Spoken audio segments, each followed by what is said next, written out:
Listen to this station anytime, anywhere on Odyssey. Odyssey is your new audio home for all the music, news, sports, and podcasts that matter to you. Odyssey. That's AUDACY. Where do holiday happenings take over every aisle? Lowe's, actually. Experience the magic of Winterfest at Lowe's and save big on gifts like Craftsman tools and ring devices. The ESPN app and WING 1410 Dayton. Dayton's ESPN Radio.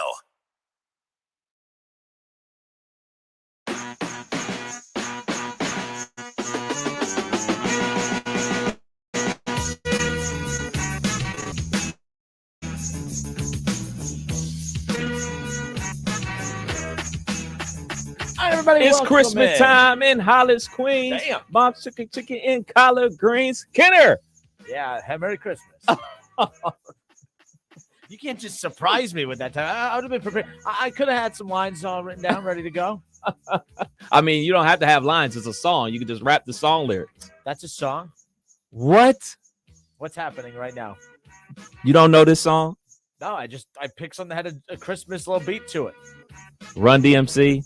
Sure. Christmas in Hollis. Goodness gracious. We already had this discussion about movies. Now we got to have it about music too. Like, I can't pick movies. I can't pick music. Damn sure can't pick football teams, apparently. My goodness. Welcome in, everybody. Happy Monday. What up, though? The Justin Kinner Show with Kev Nash, live here on 1410 ESPN Radio. Hope everyone had a great weekend. Getting closer and closer to Christmas Day. You got any of your Christmas shopping done? Half of it. Half of it is done. Well, I appreciate that I'm a part of that half of it that's done. You always want to get my present taken care of early. So, that's always a good thing. But no, hope everyone had a good weekend. Welcome in again, Justin Kinner. He's Kev Nash hanging out with you here on a Monday. Lots to get into, of course, open up with Ohio State football. Just joking. So, well, all streaks come to an end. And the Browns streak over the Bengals comes to an end. Joe Burrow finally did it. After all he's accomplished in the world, the hardest thing he's ever had to figure out was how to beat the Cleveland Browns. And, well, he did it. So congratulations. But, yeah, the Bengals came out on top.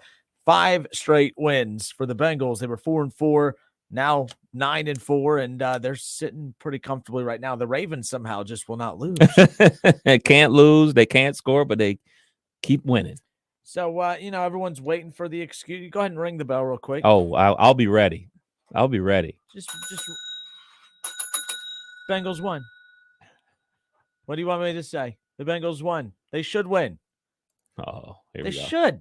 Here we go. The whole reason that I enjoyed the Browns winning over the Bengals over the last couple of years is because, to be honest, even I was shocked. I'm not going to lie to you. Last year, I had the purple hair dye bot.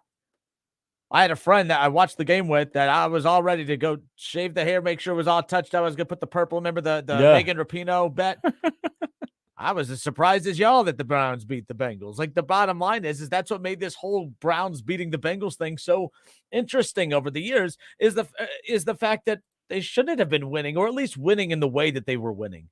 I mean, Joe Burrow plays at an MVP-like level. He did not yesterday, by the way, but he plays at an MVP-like level. But against the Browns, he just can't seem to figure it out. And let's be clear, it's not as if he had his best game yesterday. Joe Burrow didn't play great. I mean, when you look at the numbers, outside of throwing one additional touchdown pass than Deshaun Watson, Deshaun, the old rusty guy that'll never figure it out, technically had a better stat line, I guess, if you will. But I thought he threw the ball just as well as Joe Burrow did. Joe Burrow, to be fair, was also overthrowing guys, and he wasn't very accurate yesterday. I don't know what his excuse is. I mean, he ain't rusty. He didn't miss 700 days of football like everyone kept throwing out. But no, the bottom line is Bengals are finding ways to win at this point of the season. They were without T. Higgins. They were without Tyler Boyd yesterday, who went out early. Unfortunately, the guy I like on the defense, and Trey Hendrickson, I guess he snapped his wrist, did some damage to his wrist. He's out for some significant time. Bengals a little banged up, bruised up, but they found a way to win yesterday. So, no, the Browns, they had their shot. The Browns screwed up, Kev, because they held the Bengals scoreless for a quarter and a half. And then the first touchdown drive that the Bengals had was, I think, like 80 yards of it was on penalties. The Browns are not disciplined. They're not well coached. All right. They don't have the sexiest roster. They have a very, very good roster. I expect things out of this roster that aren't happening, but the same things happened yesterday. I told you when before Deshaun got back, Deshaun Watson wasn't going to fix the issues that we've been seeing with this team. And the issues that we've seen with this team are lack of discipline, can't stop the run. Some of the coaching blunders, offensive, for one, the run game, which has been their go-to, it's disappeared the last 2 weeks. Of course, you get Deshaun back, and now the run game decides to disappear. Makes no damn sense. But kudos to the Bengals. They got the win. I made a post last night that really just seemed to irritate people, and that wasn't even my intent. I didn't say anything bad.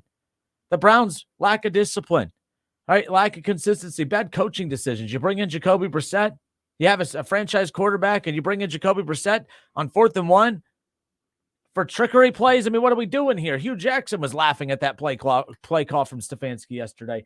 I have nothing to say. Congratulations to the Bengals. They keep winning. The Browns, they lost. That stinks for them. Their playoff door, I think they saw today, they have a 0.7 chance. Their playoff percentage is like 0.07 at this point. It is what it is. Yikes. Merry Christmas to me and fellow Browns fans. When I saw them go for it on the 4th and 1, and not only not do the QB sneak, but to throw a bomb on that. Granted, dude did get open. It was just baffling. And all I could think to myself was, why? Why are we doing this?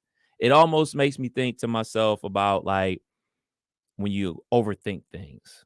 When you just get into these ruts of like, no, should I do this or should I do this? Or like kind of like right about now, I'm sure a lot of people out there listening are going through situations trying to find out what Christmas gifts to buy to people. And they're overthinking things when they know exactly what this person wants or something that will be cool for them, or they could just simply buy them a gift card.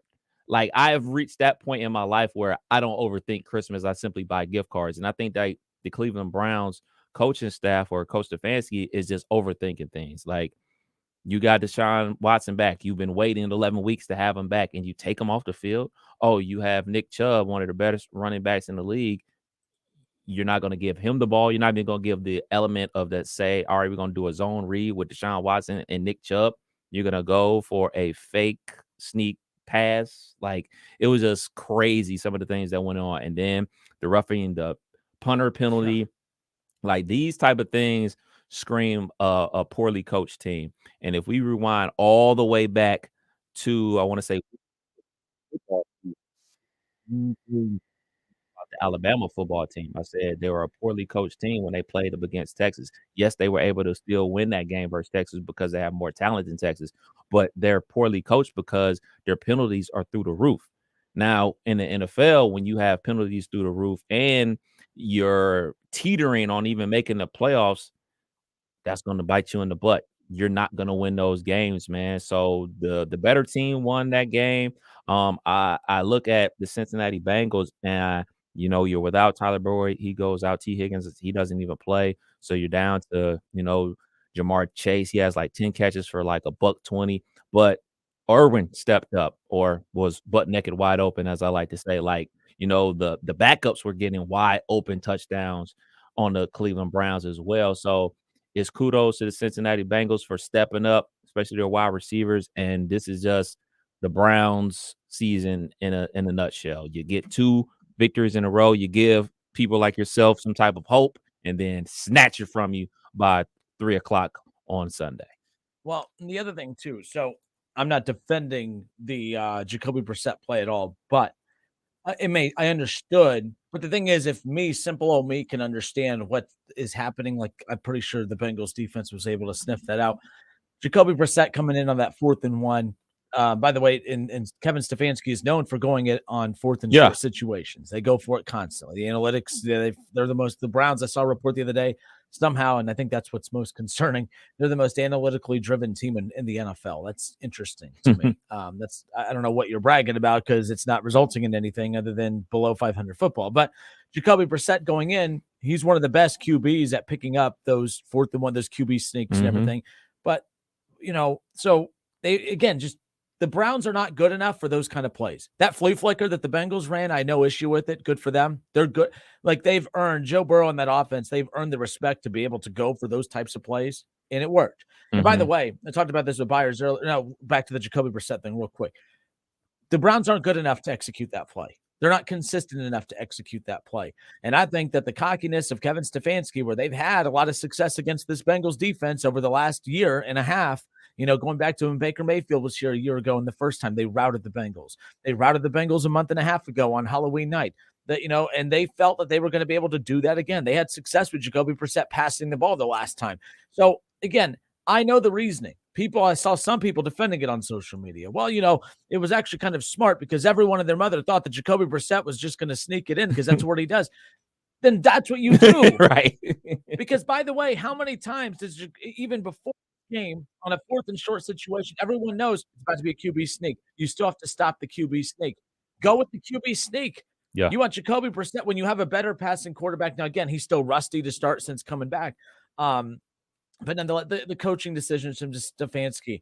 I used to defend Stefanski left and right. I have never been an anti-Stefanski guy. Some guy on Facebook, I haven't checked the comments, but he's always on me about Kevin Stefanski, and I rolled my eyes at that.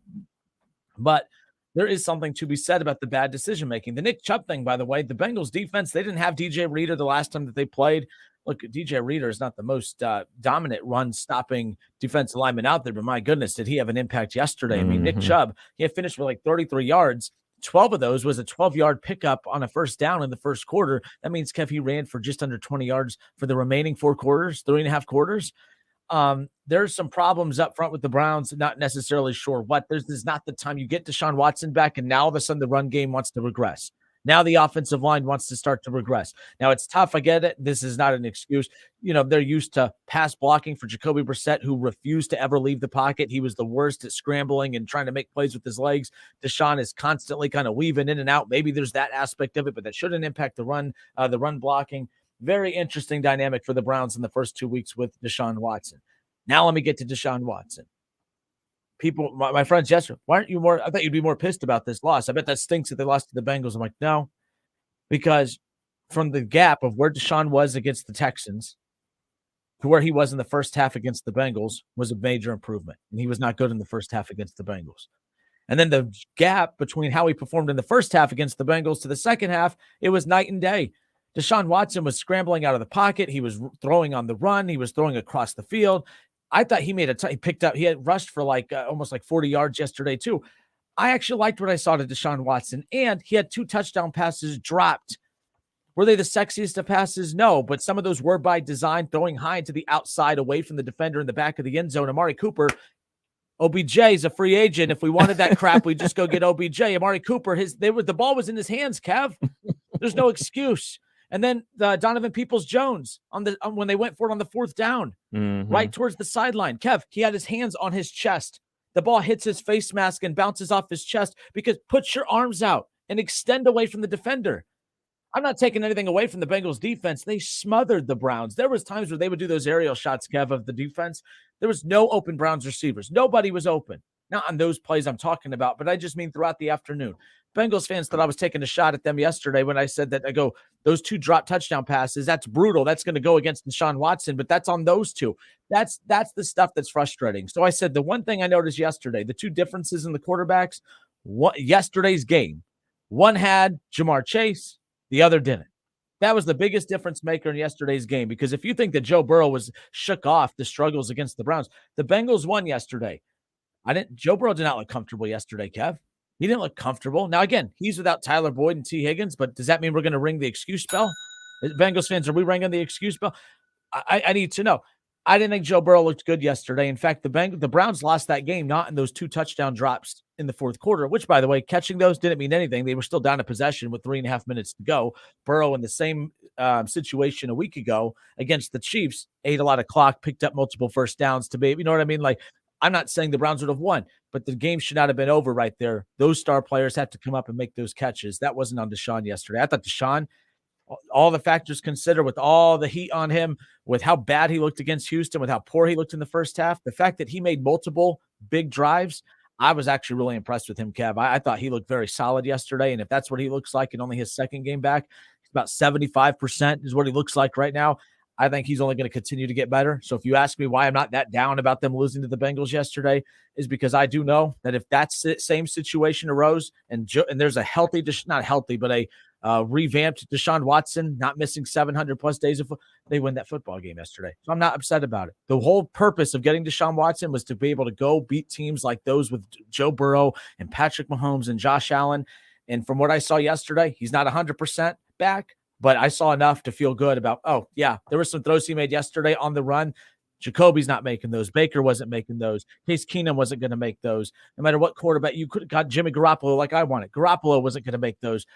I'm content. I'm happy. The Browns have a quarterback that for the next 5 or 6 years can go throw for throw with Joe Burrow. They can go throw for throw with Josh Allen and Patrick Mahomes. And now the quarterback with the Eagles who's just balling out right now. Jalen Hurts.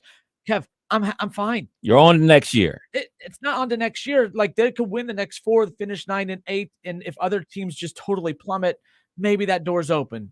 It's unlikely. This is why they got Deshaun Watson. There's life right now as far as the quarterback position goes with the Browns. I'm not, whatever. I'm not downplaying what the Bengals did yesterday. The Bengals are a good football team. Joe Burrow did not look good the first quarter and a half. He made adjustments once Tyler Boyd went out and no T. Higgins. That was the first time we've seen Jamar Chase and no other weapons. We've seen all the other weapons and no Jamar Chase. So this was another adjustment. Burrow made a lot of great adjustments yesterday. I thought he looked sloppy on some throws. There was some throws he made that are uncharacteristic of him. He wasn't great yesterday. They still won the football game. When your quarterback's not great, you still win football games. That shows you they're not super dependent on Joe Burrow, that they can win in other ways. Joe Mixon had a great game. I feel fine. I'm fine. The Bengals are the better football team right now. That's okay. That's why I was so happy when the Browns won in years past, because they weren't the better football team. That's what made it feel so good. So kudos to the Bengals. Y'all wanted me to downplay everything. I'm not. You should have won that game, but you didn't look that impressive doing it and left the door open for a guy that missed 700 days. Have a chance to beat you. I feel fine. I feel good after what I saw from Deshaun Watson yesterday. I really do. Wasn't great, but if it was back-to-back weeks of that Houston Texans performance, Kev, I'd have been off today. Just so you guys know. You got PTO hours to use. Deshaun, you look obviously couldn't look any worse than he did versus the Texans. So any improvement first, that Texans game is to be commended. Threw another interception, is what it is, but definitely started getting more command of the offense. They started going a little faster in the second half. I think that helped them out a lot. As for Joe Burrow and the Cincinnati Bengals, I talked about the other wide receivers that are able to step up. You rewind it back to last week where Tyler Boyd dropped a walk-in touchdown. They were still able to win that game. They lose Tyler Boyd. They're without T. Higgins. They were able to win this game. And that's what good football teams do. The other guys step up when they need to be stepped up. I mean, we're talking about Trent Irwin. Like, I don't even remember him even having a catch outside of this game, but he got 2 in this game. Mm-hmm. You know what I'm saying? And that's what I'm talking about. Like, when we talk about the others have to step up, and they force-fed Jamar Chase as well. He got rocked by Denzel Ward on one of those quick screens, by the way. But, I think it was a good game overall, especially for Joe Mixon, for him missing multiple weeks with a concussion, and Shamaji Piran coming on. He was able to get back out there and run. And if you weren't able to run like you weren't able to run against the Browns in week 1, then that would have definitely been a problem for the Cincinnati Bengals. Their run game was there. Their defense was there. And as for the Browns, like, a lot of question marks are swirling for me, from our perspective, about everybody. A lot of people want to just talk about, like, oh, the defensive coordinator, the special teams coach. I'm starting to be on that same Stefanski thing. Like, hey, man, we can't constantly come to the press conference and say, that's on me. That's on me. That's because every week. That's every single week. And the problem with it is, I mean, my wife, she's a Cleveland Browns fan. So she's going ballistic about this, that, and the third. And, she listens to the post game and she's like, I want to hear what he got to say. I was like, why? He's going to say the exact same thing. Exactly. Like, he's not going to answer you. He's not answering nobody. He's just going to say it's on me. So at some point, it is going to be on you. At some point, people are going to start questioning, like, well, does he have the stuff? And I said this before the season started. Nobody is going to care that Deshaun Watson was suspended 11 games. It's going to be based off the wins and losses. And I do believe right now, I won't say hot seat, but people are starting to look at Coach Stefanski up in Cleveland like, wait a minute, dude. Like, these are the same errors. Like, when you look at that substitution to go for it on 4th and 1, they looked confused.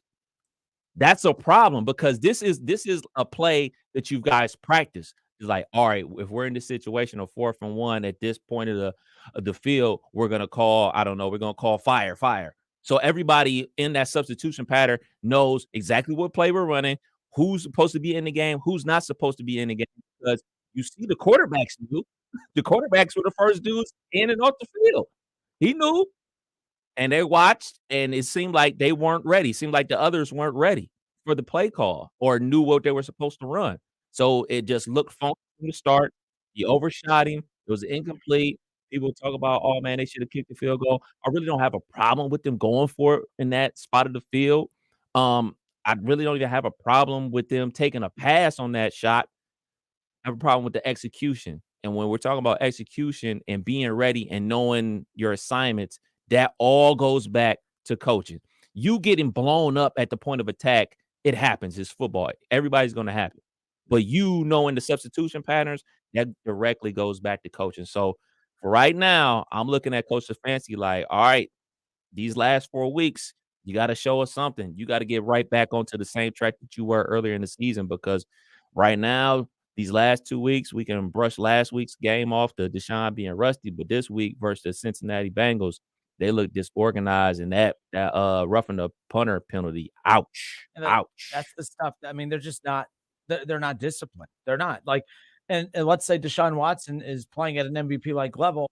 You can't have that. We've seen him play at an MVP level with the Texans, and they didn't even make the playoffs that year. So it's almost as if you need other people than just the quarterback to be good to win football games. Imagine that. But people keep bringing that. He was 4-4 whatever he was, 4-12 that year. Where the Texans were 4-12. But anyways, it's besides the point. Yeah, just the lack of discipline is just beyond frustrating for Cleveland. And it's like, yeah, if they would have lost yesterday playing solid football, but Deshaun looked rusty. Like the only excuse the Browns had to lose yesterday should have been the defense played well against Joe Burrow like they always do. They should have been disciplined. The run game should have been leading the way offensively. They should have lost that game because Deshaun looked rusty. And the sad thing is, Deshaun, in only his second game, looked like the only promising thing on that offense out there. And that's where I'm falling for the trap of, I like how Deshaun looked, but that's alarming that he looked better than everybody else on that field for Cleveland's offense, Kev. That's unacceptable. Now, I saw a Bengals fan in here bring up a good point. Look, I don't know why y'all are getting on to me, but the Bengals fans are just all over me today.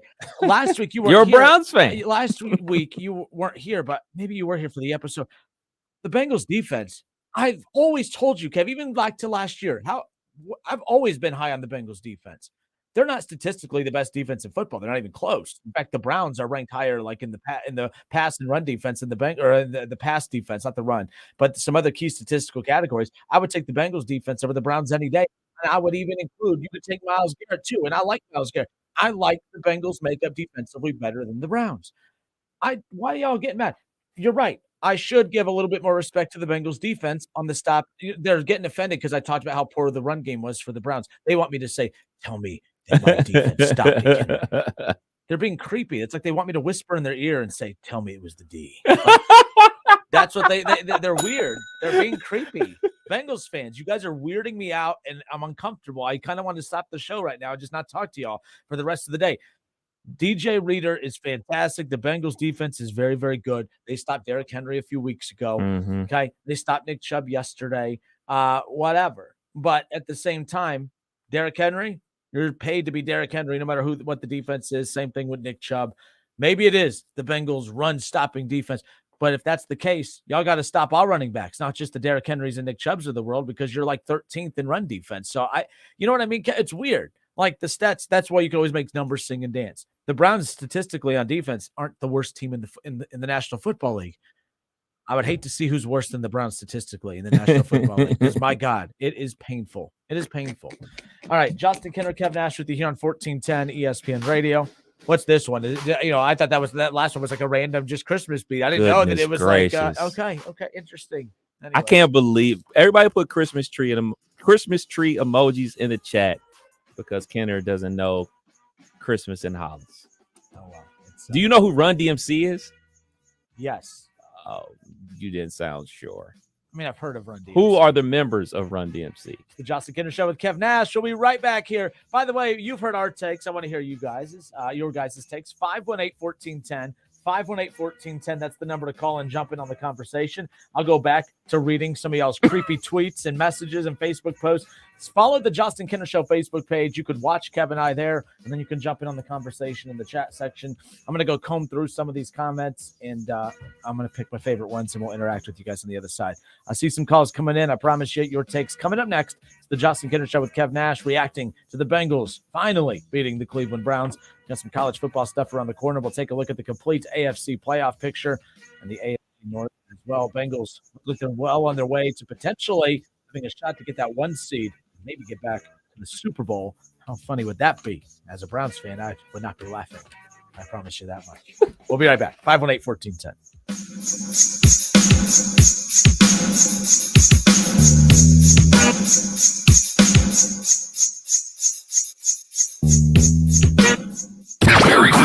It's the Justin Kinner Show with Kev Nash, right here on ESPN 1410 Wing AM. ESPN 1410 Wing AM weather. The mid-afternoon and early evening will be partly cloudy, a high near 43. Tonight's going to be mostly cloudy, a low near 28. And tomorrow will be partly cloudy, a high near 45. I'm Pete Spivak for 1410 ESPN Radio. Weather is brought to you by Cullet Propane. 98% of their customers recommend Cullet. If you wouldn't recommend your current supplier, check them out at culletpropane.com. Frickin' chicken chunks, frickin' chicken chunks, frickin' chicken chunks, frickin' chicken chunks. When there's no time to make food for your holiday party, carry out 4 pounds of frickin' chicken chunks for only $34.99.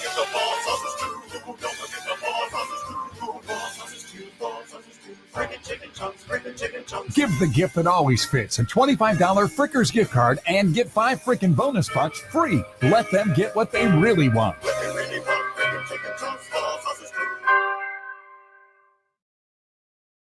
If you need new roofing, siding, or gutters, skylights, or patio enclosures, if you're a homeowner or business and need someone you can trust, don't take a chance. Enhance with Lance. Lance Roofing and Siding in Fairborn has been satisfying customers since 1993 and hold an A+ rating with the Better Business Bureau. Lance Roofing and Siding, 8460 Dayton Springfield Road in Fairborn. Call for a free estimate at 864-2722. That's 864-2722 or online at lanceroofing.com. When a cold comes on strong, knock it out with Vicks DayQuil Severe for max strength daytime relief. Just 1 dose of Vicks DayQuil Severe starts to relieve 9 of your worst cold and flu symptoms to help take you from 9 to none. Power through your day with Vicks DayQuil Severe, the daytime non-drowsy, coughing, aching, fever, sore throat, 9 to none medicine. Use as directed. I wanted to know why some people who get COVID-19 get it so bad. I found out it may be because they have a high risk factor, such as heart disease, diabetes, being overweight, smoking, and asthma. Even if symptoms feel mild, these factors can increase your risk of COVID-19 turning severe. So if you're at high risk and test positive, there are things you can do, like asking your healthcare provider if an authorized oral treatment is right for you. Learn about an option at treatcovid19.com. This message is sponsored by Pfizer. Does heel pain make you hobble just getting out of bed in the morning? If heel pain is affecting your ability to exercise and meet your walking or running goals, relief is as close as your local podiatrist. Podiatric physicians are highly trained doctors who specialize in medical and surgical treatment of the foot and ankle. Ohio Foot and Ankle podiatric physicians are available across the state and are devoted to providing the highest quality foot and ankle care. To find a member of the Ohio Foot and Ankle Medical Association near you, visit associationsadvanceohio.com. At Lowe's, it pays to be a pro. Now through January 6th, Lowe's MVP's Pro Rewards members earn 1 bonus point for every $1 spent on qualifying purchases with the Lowe's Business Credit Account. Redeem bonus points for cool rewards for your business. Join Lowe's MVP's Pro Rewards today to start earning. Subject to credit approval, Lowe's terms and exclusions. See Lowe's.com/MVP's bonus points and Lowe's.com/L/Pro loyalty terms for details. U.S. only. They're big, and they're coming for you. Tax refund advance loans at Jackson Hewitt, up to $4,500. That's big. Like our tax refund advance can beat up their tax refund advance kind of big. Up to $4,500 at Jackson Hewitt. Book your appointment today and get details at jacksonhewitt.com. You're going to need a bigger wallet. Eligible clients can get up to $1,000 in December and up to $3,500 in January. Loans by Republic Bank and Trust Company. Finance charge may apply. Hi, this is Eddie Sorrell, Service Manager at Germain Honda of Beaver Creek, recipient of Honda's President's Award. When your vehicle needs service, we make it convenient. Open 6 days a week, including all day Saturday. We also welcome same-day appointments and walk-ins as well. Our technicians are factory trained, and we offer a new state-of-the-art facility, clean waiting rooms, loaner cars, and free alignment checks as well. Ask for the $99.95 alignment special. Germain Honda of Beaver Creek, Route 35, just east of 675 between Xenia and Beaver Creek. Have you heard? $5,000 sign-on bonus. That's right. My friends at Cordell Transportation are now hiring Class A CDL drivers for home daily dedicated lanes, no-touch freight with brand new equipment, and offering a $5,000 sign-on bonus paid over 18 months, paid orientation, company 401k. Plus, they're now hiring recent truck driving school graduates. Apply today. Online at CordellTransportation.com. Driven to succeed.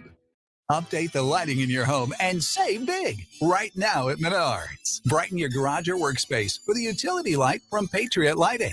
Find what you need with our huge selection of easy to install, versatile, and durable lighting options. Whether you're looking to light a small room or a full-size garage, you're sure to find the right light for your workspace. Right now, save big money on Patriot Lighting utility lights at Menards. More seasons greetings to you all from Menards.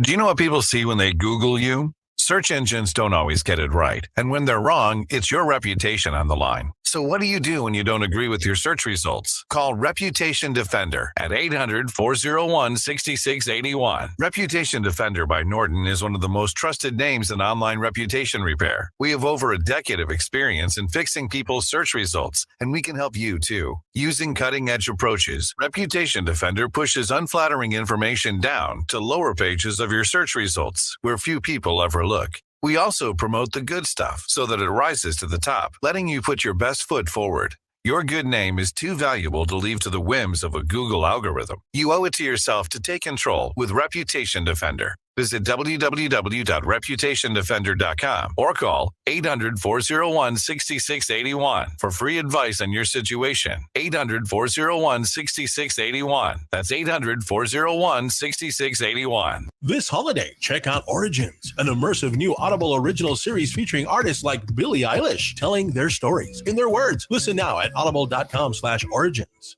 You want more local content from Dayton's ESPN radio station, 1410 Wing AM? Make sure you subscribe to the WING 1410 Dayton YouTube channel, where you can watch all your local shows live or go back and rewatch previous episodes of The Justin Kinner Show with Kev Nash, The Keith Byers Show, Talking Out Loud with Sully, and more.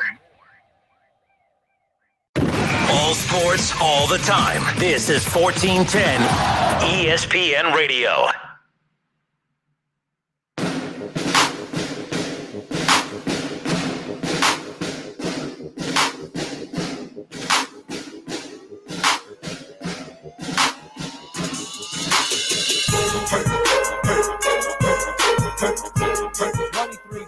The Bengals over the Browns. Week 14 action, National Football League. Browns have the Ravens coming up. Steelers have the Buccaneers. Or Steelers have the Buccaneers. Bengals have the Buccaneers. Mm-hmm. What do the Steelers have? Panthers. The Steelers won't leave the Browns alone, just like the Ravens won't leave the Bengals alone. Right? Like, unbelievable. So, of course, reaction as we are off and rolling here today on a Monday, the Justin Kinner Show with Kev Nash. Kev, I let everyone know last week. Shows would kind of be hit or miss throughout the rest of the month. For sure, every Monday, Tuesday for the rest of the month, you can hang out with Kev Nash and I. And then January, we're right back off and rolling Monday through Friday, every day in the office. Yeah, we got to use these vacation time, man. December is always – I hate December because when I don't like taking off during the year, so we get to this month, I cram all these in, and then I get out of my routine. And right. In January, it's like, all right, back to normal. And then I struggle getting back into the routine, but, Yeah, we got some big shows on the way. Obviously, our big show before the college football playoff on that Friday, the 30th. Going to be a big preview show of Ohio State's game versus Georgia. That's going to be a big show. Obviously, every Monday is a huge show recapping what the week that was in the NFL, and then Tuesdays with Fitz. So we still got some great shows for the rest of the year. So then we're back at it in January and hopefully talking about the Buckeyes and the national championship game. We'll get to some college stuff later. Reaction to yesterday. We'll get into the AFC playoff picture and how that all shakes out right now. The Chargers, Justin Herbert and company looked good last night. Tua, come on, dude. Like I want 2 in a row. I want to be a big Tua guy. Like I like Tua. I like the Dolphins, but that was bad last night. And I watched Baker Mayfield for a long time in Cleveland. How about what'd you think about my guy Baker in LA? I saw your stupid tweet, by the way. I saw it. What tweet? Your anti-Matthew Stafford tweet. I saw it. Hey. I saw it. Baker Mayfield showed up on Tuesday. I like bad quarterbacks, by the way. I defend a lot of average quarterbacks. He showed up on Tuesday, was able to do things that Stafford wasn't able to do. Just saying. Stafford won a Super Bowl. I'm just, hey. What do you mean, hey? I have a lot of bad takes. Flash in the pan. That might be one of your worst. Just flash in the pan, bro. Flash in the pan. Did you see Skip and Shannon today? I did. Dude, that was uncomfortable. I did. It reminds us of me of you year one. Yeah. So when Kevin and I first started doing the show, because Kevin and I have always talked sports, but we never done it on the show before. And then that's when I learned I had a temper. Actually, Schlemmer's the one that taught me I had a temper on the radio. Really? But the difference is Schlemmer would just kind of sit there and grin at me and just, he goes, I'm just going to let you keep talking. You keep making an idiot of yourself. I'm not going to play it. But then I see, like I was never afraid of Schlemmer just popping off and hitting me. You've this like killer look in your eye. And I'm like, I think I might have pushed a button one or too many on that one. But yeah, Skip Bayless today just defending Tom Brady. Looked across like I could never do this. I could never. I've done a show with KB for years. And I'm comfortable to the point now where when I disagree with him, like yesterday, we disagreed on quite a lot. But, we talked, whatever. It was good. I could never look at KB and say, KB, you can't say that about Tom Brady. You were in the NFL for 13 years, KB, but you're nobody compared to Tom Brady. That's what Skip said to Shannon Sharp, a Hall of Famer. He goes, you're nobody. You're disrespecting Tom Brady. He said that to another Hall of Famer, one of the best tight ends ever to play. Forget best tight ends, one of the best players ever to play in the NFL. That took a pair, bro. Took a pair. He kept going. And then when Shannon took his glasses off, he goes, put your glasses back on. Like he was, I was like, usually I know when to quit. Skip doesn't. But, when Skip makes the money he does, he's like, hey, I can be fired tomorrow. It's okay. I have enough money. I can pick any retirement home I want to go into. That's where he would have been in a retirement home after Shannon Sharp got them hands on him. You have to sit out in a few, don't you? I'm good. I'm good. Okay. We're good. Let us know. Okay, let's pick up where we left off. Browns lost to the Bengals yesterday, 23-10. It was not a pretty game. It was an ugly game. But this is more about the Bengals than the Browns on this part, mainly because you got to win ugly games in December, and that's what the Bengals did yesterday. And the Bengals, and I'll give Joe Burrow credit on this. We've seen Joe Burrow in action without Jamar Chase and having to refigure out who his new number one is. Yesterday he had to adjust to Jamar Chase and no T. Higgins or Tyler Boyd. And he finally started getting comfortable with adjusting to life without Jamar Chase for that month and a half. Now he has him back. And then yesterday, no T. Higgins, no Tyler Boyd. To be honest, I didn't think Joe Burrow looked very good yesterday. I mean, you take that flea flicker play out of there, he throws for under 200 yards, Kev, and maybe he picks up some of those 40 yards with a couple, maybe 20 additional passing yards. I don't think Joe Burrow looked great yesterday. In fact, a lot of that had to do with the Browns defense. They did put a lot of pressure on him still. They didn't get to him as often as they didn't get the set sacks that you usually see the Browns get on Joe Burrow, but they were in his face and they were making him uncomfortable a lot. He was stepping into the pocket, scrambling out, made a couple of big plays with his legs. He wasn't comfortable. Even a couple of the throws he made, he was overthrowing some guys. He was underthrowing some guys.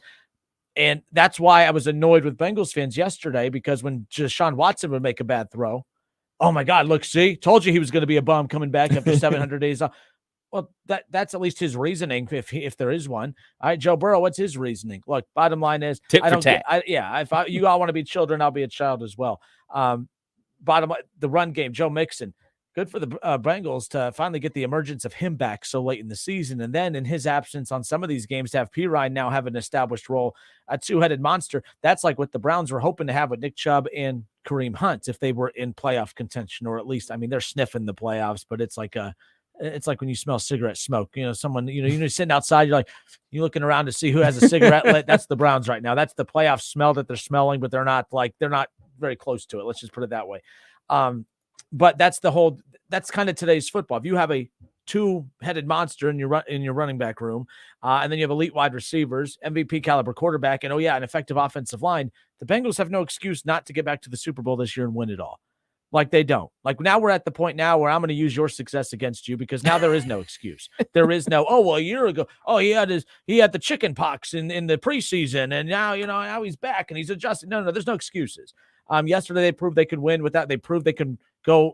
They lost once without Jamar Chase. They won yesterday without T. Higgins, Tyler Boyd. There's no excuses. The Buccaneers don't look as intimidating anymore now. The Bills are the best team that they have remaining on the schedule. Kev, the Bengals sitting at 9-5 right now. They could win 3 of the. 9-4. They could potentially 9-4. Sorry, they could potentially win out and be the 1 seed when it's all said and done. That win over the Chiefs is going to be key. That one against the Bills coming up is going to be even bigger. So, we got to do my favorite game. What's the favorite game? Cap or no cap? That's my favorite game. Oh, that's Fridays. No, next 4 games. Next 4 games for the Cincinnati Bengals because in the AFC North, the teams that we follow, they're the only team that's relevant right now. Cincinnati Bengals sitting at 9-4 at Tampa Bay on Saturday, at New England Christmas Eve, home with the Bills, and home with the Baltimore Ravens. Next 4 games, what's the Cincinnati Bengals next 4 games? They are 3-1 at the worst, but I think they win out. They win out because of this run game and this defense. But see, the Hendrickson thing's a big deal, though. No Hendrickson's a big deal. When you have Reeder and Hendrickson, that's what makes them a shutdown defense, especially up front, Kev. Now, without Hendrickson for a few games, I think you could beat Tom Brady. What's the order of the games again? They play the Bills second to last week, correct? Yeah, so it's Tampa, New England, Buffalo, Baltimore. So they're winning the next 2 for sure. They'll be at 11-4 heading into the final 2-week stretch. And then at the very least, they go 1-1. The Buffalo one, too, how strong is Buffalo when we get to that point? I'm still intrigued by this injury to Josh Allen. Like Josh Allen's stats have not blown anybody out of the water. He's been playing through this injury, but they have enough weapons on defense and they have enough playmakers to kind of get by. But they haven't run into a team like they beat Kansas City earlier in the year. That's back when Josh Allen was an MVP candidate and his numbers backed it up and he wasn't trying to battle through an injury. Can he go up against a high-powered Bengals offense like this and go throw for throw with Joe Burrow? That's going to be the big question. So I don't know, Kev, 3-1 at the very least, but I think that I think they have more weapons and they're more balanced than the Bills are. I think the Bengals could win out. So that would put them at like a 9-game win streak to close the season out. Yeah, I think they end up 2-2 through these last 4 games. I think that they'll win in Tampa, and then, that Bill Belichick and the boys, they got to get them one more. They got to get them one more surprise victory that nobody saw them getting. I think they'll get that over the Cincinnati Bengals, and I think they'll beat Buffalo on Monday Night Football, and by then they'll have the division sold up much like they did last year, and they won't need to play anybody versus Baltimore the last week of the season. Baltimore, that's a good point. Baltimore is like MASH unit out here. Like they went with Anthony Brown. If people don't remember that name, he was the quarterback for Oregon that came into the shoe and beat us last year, a practice squad quarterback, and they're looking like he's going to be starting next week versus the Cleveland Browns. So you won't even get I'm to going see. to get to see Anthony Brown play in person? Yeah, Wow. You're not going to see Lamar. You're not even going to get to see Huntley. You're going to see Anthony Brown Jr., the former quarterback for the Oregon Ducks / former quarterback for Boston College. So this is kind of the part of the season, especially last year, where the wheels fell off for the Baltimore Ravens.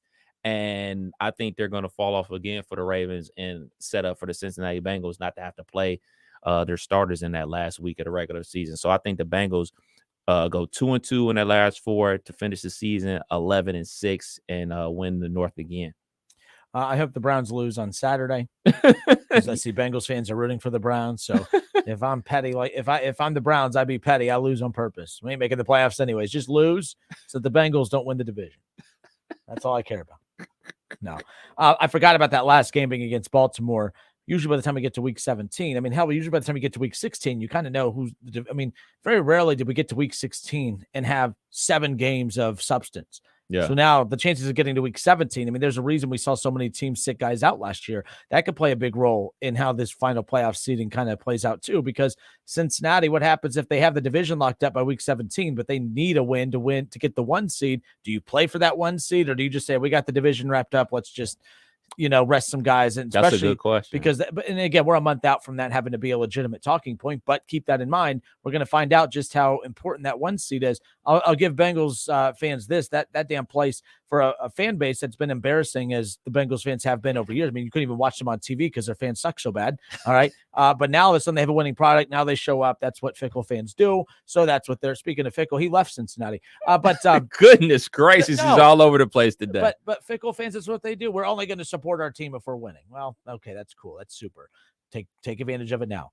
Because home field advantage in Cincinnati. You watch that Chiefs game, you can feel that damn energy off the screen. Like I don't think they're going to be able to catch the Chiefs, though. Even though they beat the Chiefs, they have to have the same record as the Chiefs to tie them to get the tiebreaker. I just don't think the Chiefs have 3 losses, right? Yes. They almost lost to they what the hell's happening there? All of a sudden, I mean, Joe Burrow carved him up. Freaking Russell Wilson carved him up.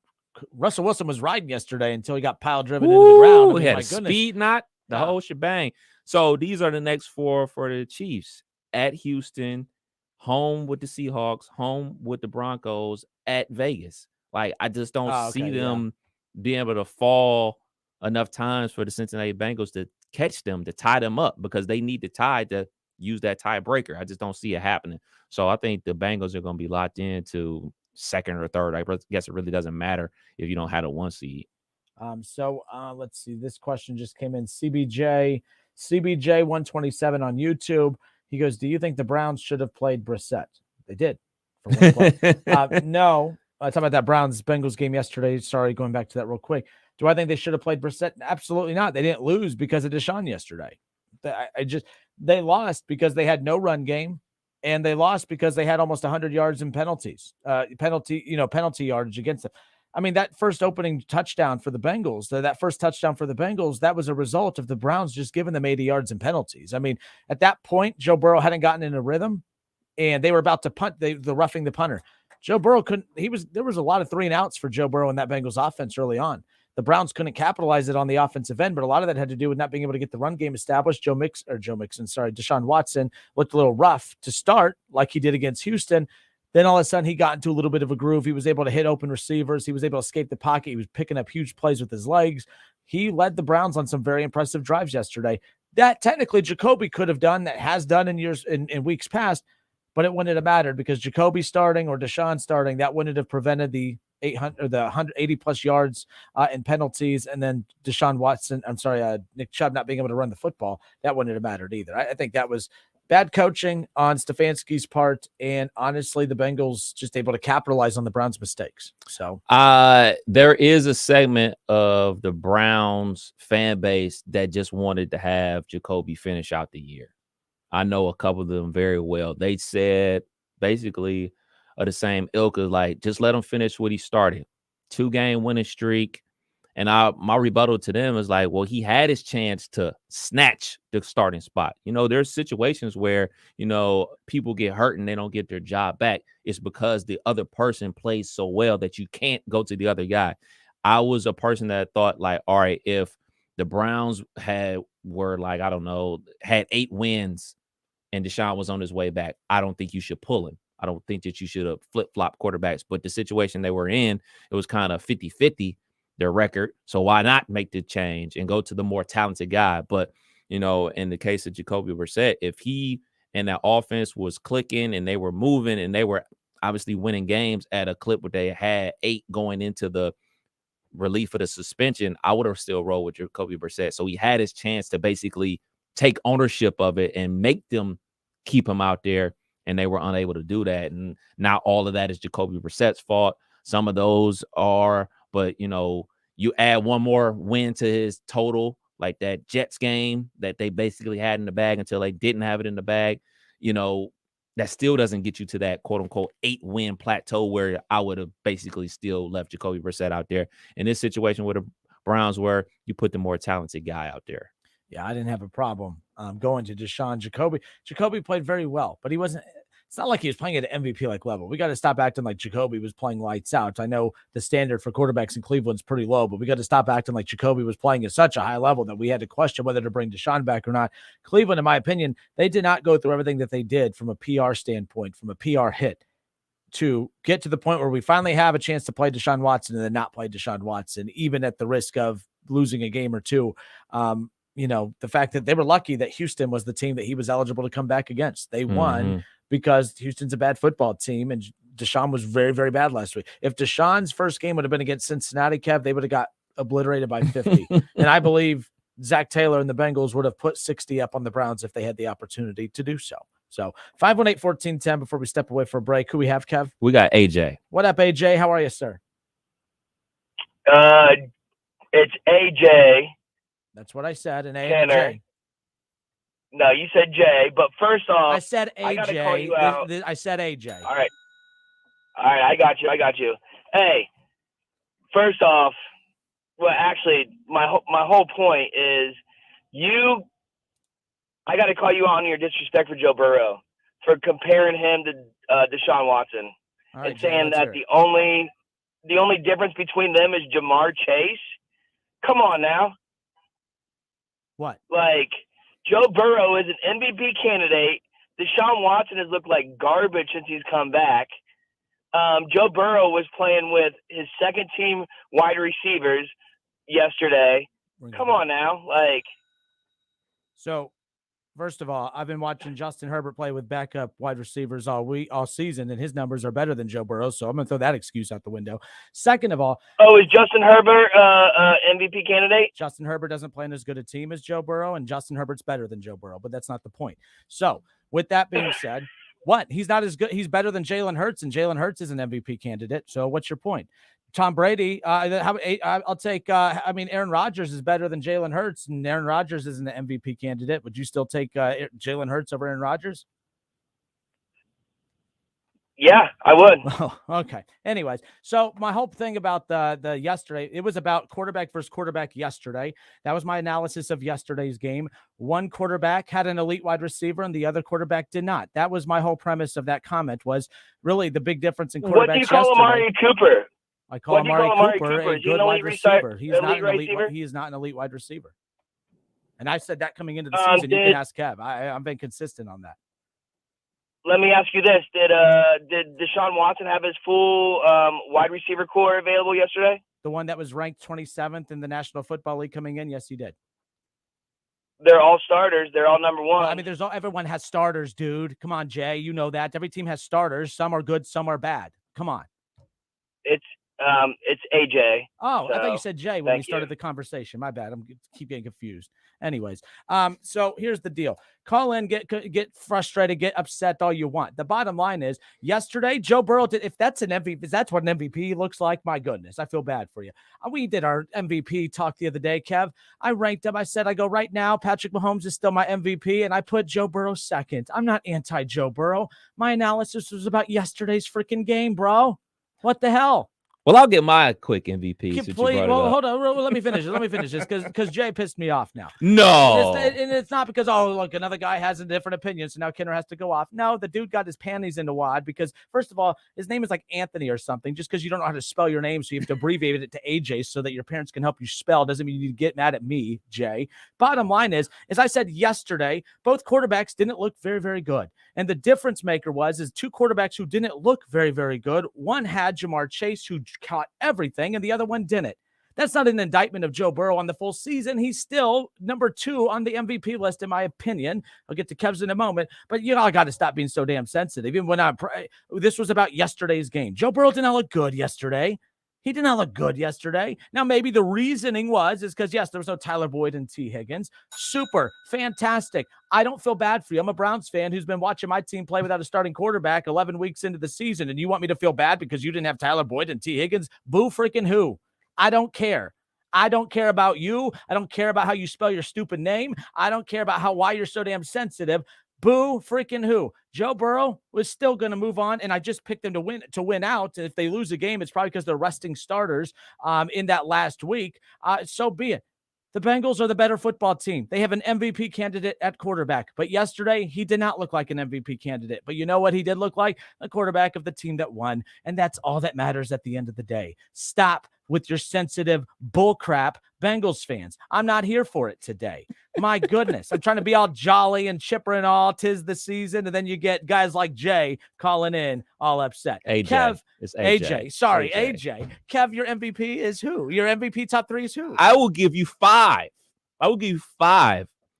Coming in at number 5, the running back from the Dallas Cowboys, your second team, Tony Pollard. I got him at number 5. That offense really has the explosive plays because of him. He's not only catching the ball out of the backfield, he's running the ball pretty tough. So I got Tony Pollard at number 5. Number 4 for me is Joey Burrow. I got him sitting at number 4. They're on a nice winning streak. They're looking good. I mean, every time it looks like they're about to take hold of the NFC North, though, the Baltimore Ravens somehow win a football game, even though they look absolutely god-awful. They're on their 20th quarterback. Number 3 for me, the Cheetah, Tyreek Hill. That offense in Tua's entire career changed when he showed up. I mean, he took a fumble 50 yards for a touchdown yesterday. Yeah, they lost, but he's still real good at football. So I got Tyreek Hill. The Cheetah is also my nephew's favorite football player, by the way, at number 3. Number 2. I like that you're including receivers. Because I mean, last night it was the Chargers against Tyreek Hill. I mean, like, let's just be clear. But yes, legit, continue. man. Number 2 for me, one Patrick Mahomes II. I don't even think we need to talk about him. I mean, he's one of the best in the league. He's a baller. He does crazy things. Patrick Mahomes, number 2. Number 1 for me, young Jalen Hurts. And I will say this until the end of time. I wanted the Pittsburgh Steelers to draft him in the second round when he came out. I like this dude. I love this dude. Right now, number 1 in my MVP vote. And that's fair. And you can have your opinion. I have mine. Just, I like your name better than AJ's. Oh, Adge. Oh, Adge. Christmas cheese in the chats, please. Anyways, name this group, Justin. Name this rap group. What? Name this rap group. Oh, I can't remember. Run DMC or whatever it was you said earlier. Correct. Okay. Who was the third member of Run DMC? I don't know. I'm all flustered right now. I'm so angry because I like my friends and I have friends that are Bengals fans and they make fun of fans like that last caller. They get like, oh my God.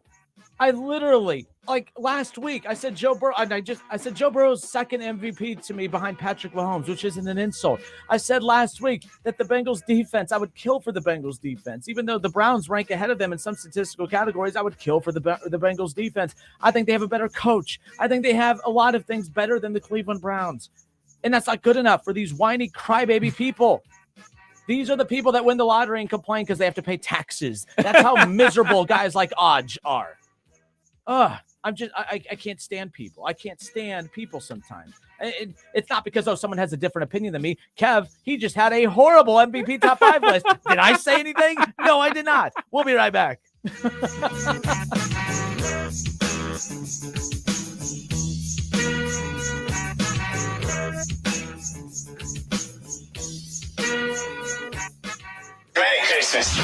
It's the Justin Kinner Show with Kev Nash, right here on ESPN 1410 Wing AM. Ohio sports fans, I got some great news for you. Starting on January 1st, DraftKings Sportsbook will be live in our state. And to celebrate, all new customers will receive $200 in free bets when you sign up today using code WING1410. Plus, 5 lucky customers will win a $100,000 free bet. Download the DraftKings Sportsbook app now and sign up with code WING1410 to get $200 in free bets to use once mobile sports betting hits Ohio. Plus, 5 customers will win a $100,000 free bet only at DraftKings Sportsbook with code WING1410. Gambling problem? Call 1-800-589-9966. 21 and up. Physically present in Ohio. Eligibility restrictions apply. See terms at DraftKings.com/sportsbook. Subject to regularity licensing requirements. 1 per new customer. $200 issued as $825 free bets. No purchase necessary for sweepstakes. Void where prohibited. Ends first day DraftKings is allowed to operate in Ohio. See terms and official rules at DKNG.com roosters.co/OH. Tis the season to be hungry at Roosters. That's why for every $50 spent on Roosters gift cards, you'll receive a $10 Rooster Buck back in your stocking. May your holidays be filled with friends and family, love and laughter, and of course, Roosters Wings. Go to roosterswings.com today or drop by any Roosters location to purchase your $50 holiday gift cards and receive a $10 Rooster Buck in return. Happy holidays from all of us at Roosters. Roosters, a fun, casual joint. I wanted to know why some people who get COVID-19 get it so bad. I found out it may be because they have a high risk factor, such as heart disease, diabetes, being overweight, smoking, and asthma. Even if symptoms feel mild, these factors can increase your risk of COVID-19 turning severe. So if you're at high risk and test positive, there are things you can do, like asking your healthcare provider if an authorized oral treatment is right for you. Learn about an option at treatcovid19.com. This message is sponsored by Pfizer. O'Reilly. See the road ahead more clearly with Sylvania Bulbs and O'Reilly Auto Parts. Right now, purchase select Sylvania Bulbs and get up to a $20 gift card after mail-in rebate, plus 2 times O Rewards points. Replace your bulbs today and see better tonight. Let the professional parts people help you find the bulbs you need. Visit O'Reilly Auto Parts or O'ReillyAuto.com. O'Reilly Auto Parts. Don't put it off any longer. You know it's time. Time for a bathroom upgrade by Bath Creations. Bath Creations is a leader in bathroom renovations, providing the very best value in bath and shower remodeling and proudly made in the USA. With Bath Creations, you get a beautiful modern bathroom that's safe, comfortable, and affordable. Attention first responders, veterans, and active military. Save $500 off your purchase right now. Visit Poe Avenue in Dayton or online at mybathcreations.com. And upgrade today.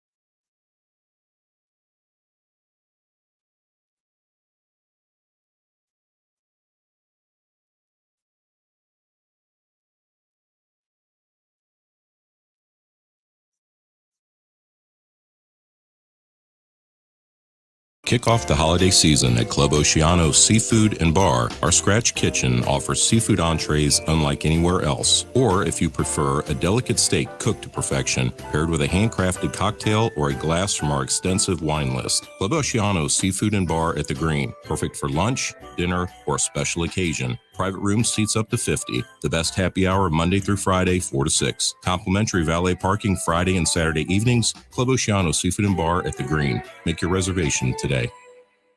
People who suffer from arthritis are getting real pain relief with exciting biologic therapies at QC Kinetics. The success rate is there, and there's no better way to treat yourself when it comes to dealing with pain. Meet Tyler Vale, co-founder of QC Kinetics, who says they can't cure arthritis, but they can treat the pain. If you think of the tide coming in and out on the beach and what it does, it erodes the sand, right? Can't stop the tide, but eventually when the sand or the beach gets bad enough, when we backfill that beach with sand so that we get generations of enjoyment with that beach again. And the same thing happens with your knee or your shoulder or your hip or your back. We want to backfill the problems that have happened to this point. I'm not stopping the tide, so I'm not stopping the arthritis, but I want to get generations of enjoyment out of those joints again. Call QC Kinetics now for your free consultation. Learn more about how restorative biologic therapies can get you real and lasting joint pain relief. Call QC Kinetics, 937-936-0325. That's 937-936-0325. 937-936-0325. Yo, Pablo Torre here, host of the ESPN Daily Podcast. When you want to go beyond your feed, when you want to get inside the score, when you want to get behind the highlight, there's ESPN Daily. Go deeper into the stories of the moment. Get the exclusive access and insider perspective that only ESPN can give you. ESPN Daily, hosted by me, Pablo Torre. Listen and subscribe wherever you get your podcasts. O'Reilly. Don't risk getting stranded with a bad battery. Our professional parts people at O'Reilly Auto Parts will test your battery for free. If your battery does need to be replaced, we'll help you find the best battery for your vehicle and your budget. Don't wait until your battery is dead. Get it tested for free today at your local O'Reilly Auto Parts store. O'Reilly Auto Parts. Creative Foam is opening an office in Vandalia, Ohio, and is hiring. On-site interviews Monday through Friday at 3337 North Dixie Drive in Dayton, or apply online at creativefoam.com. The Justin Kenner Show with Kev Nash. Presented by Brad Mays with Home Experts Realty. Weekdays at 3 p.m. on 1410 ESPN Radio.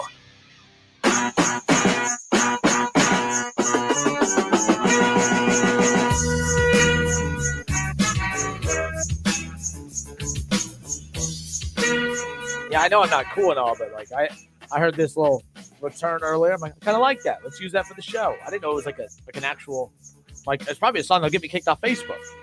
Maybe.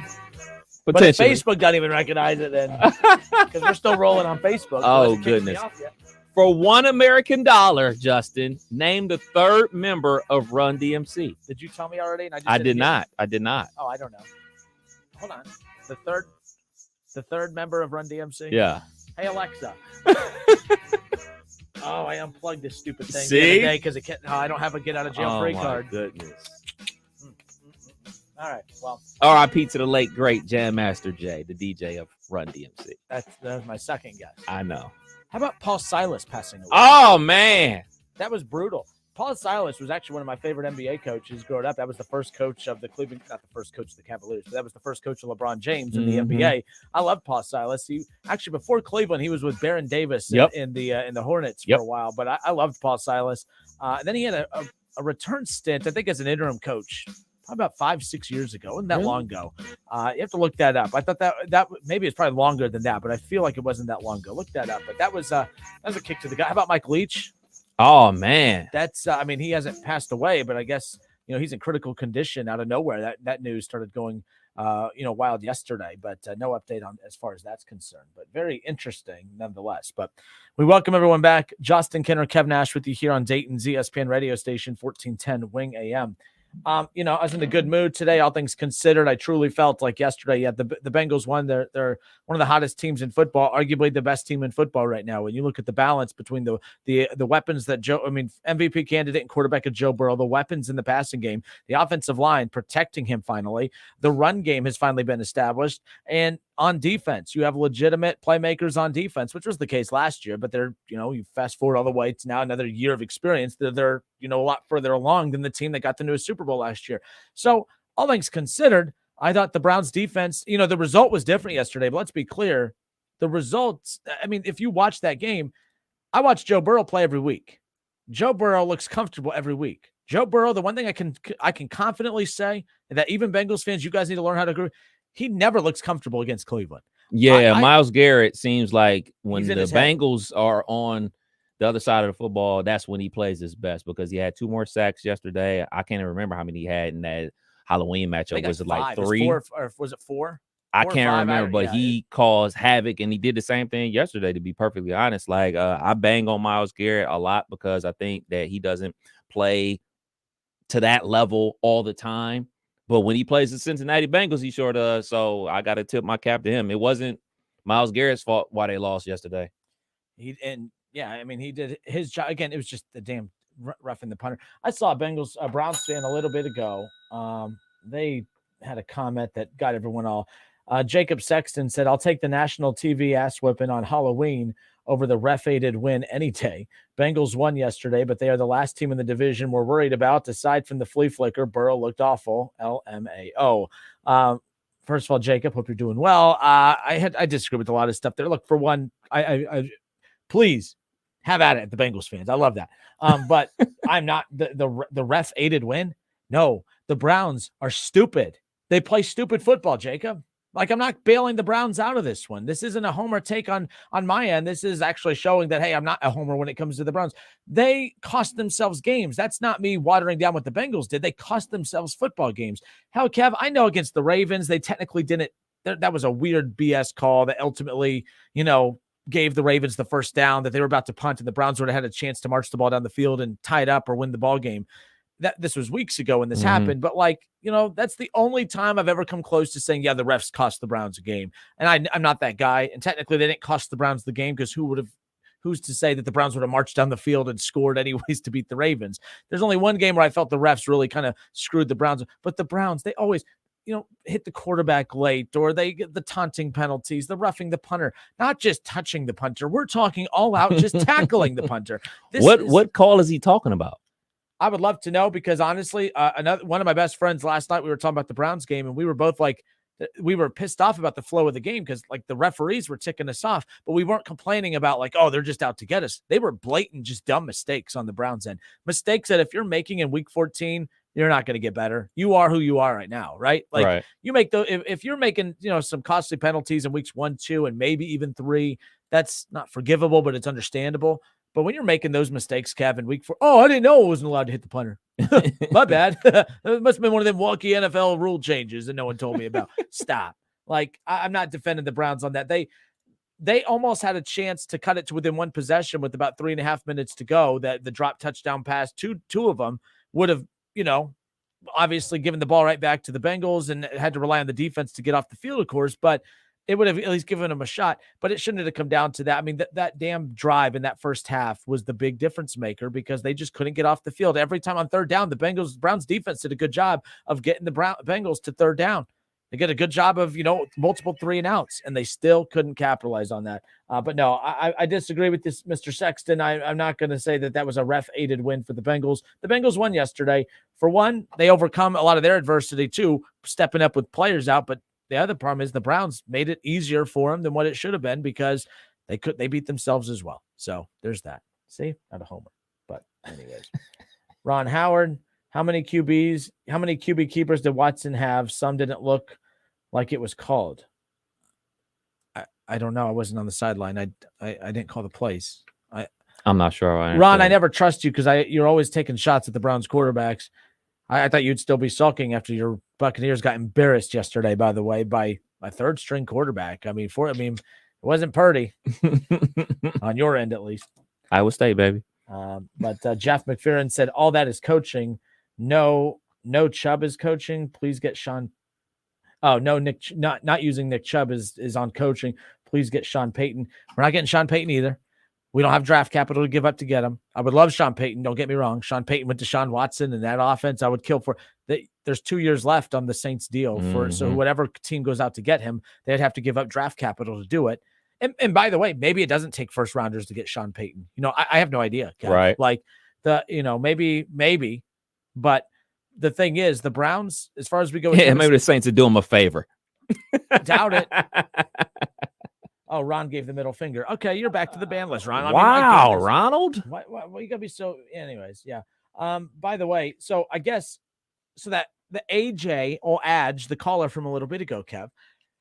This is a guy that's on the Justin Kidder Show Facebook page that I can now finally put an annoying voice to the profile picture. So, Anthony Bauer is his name.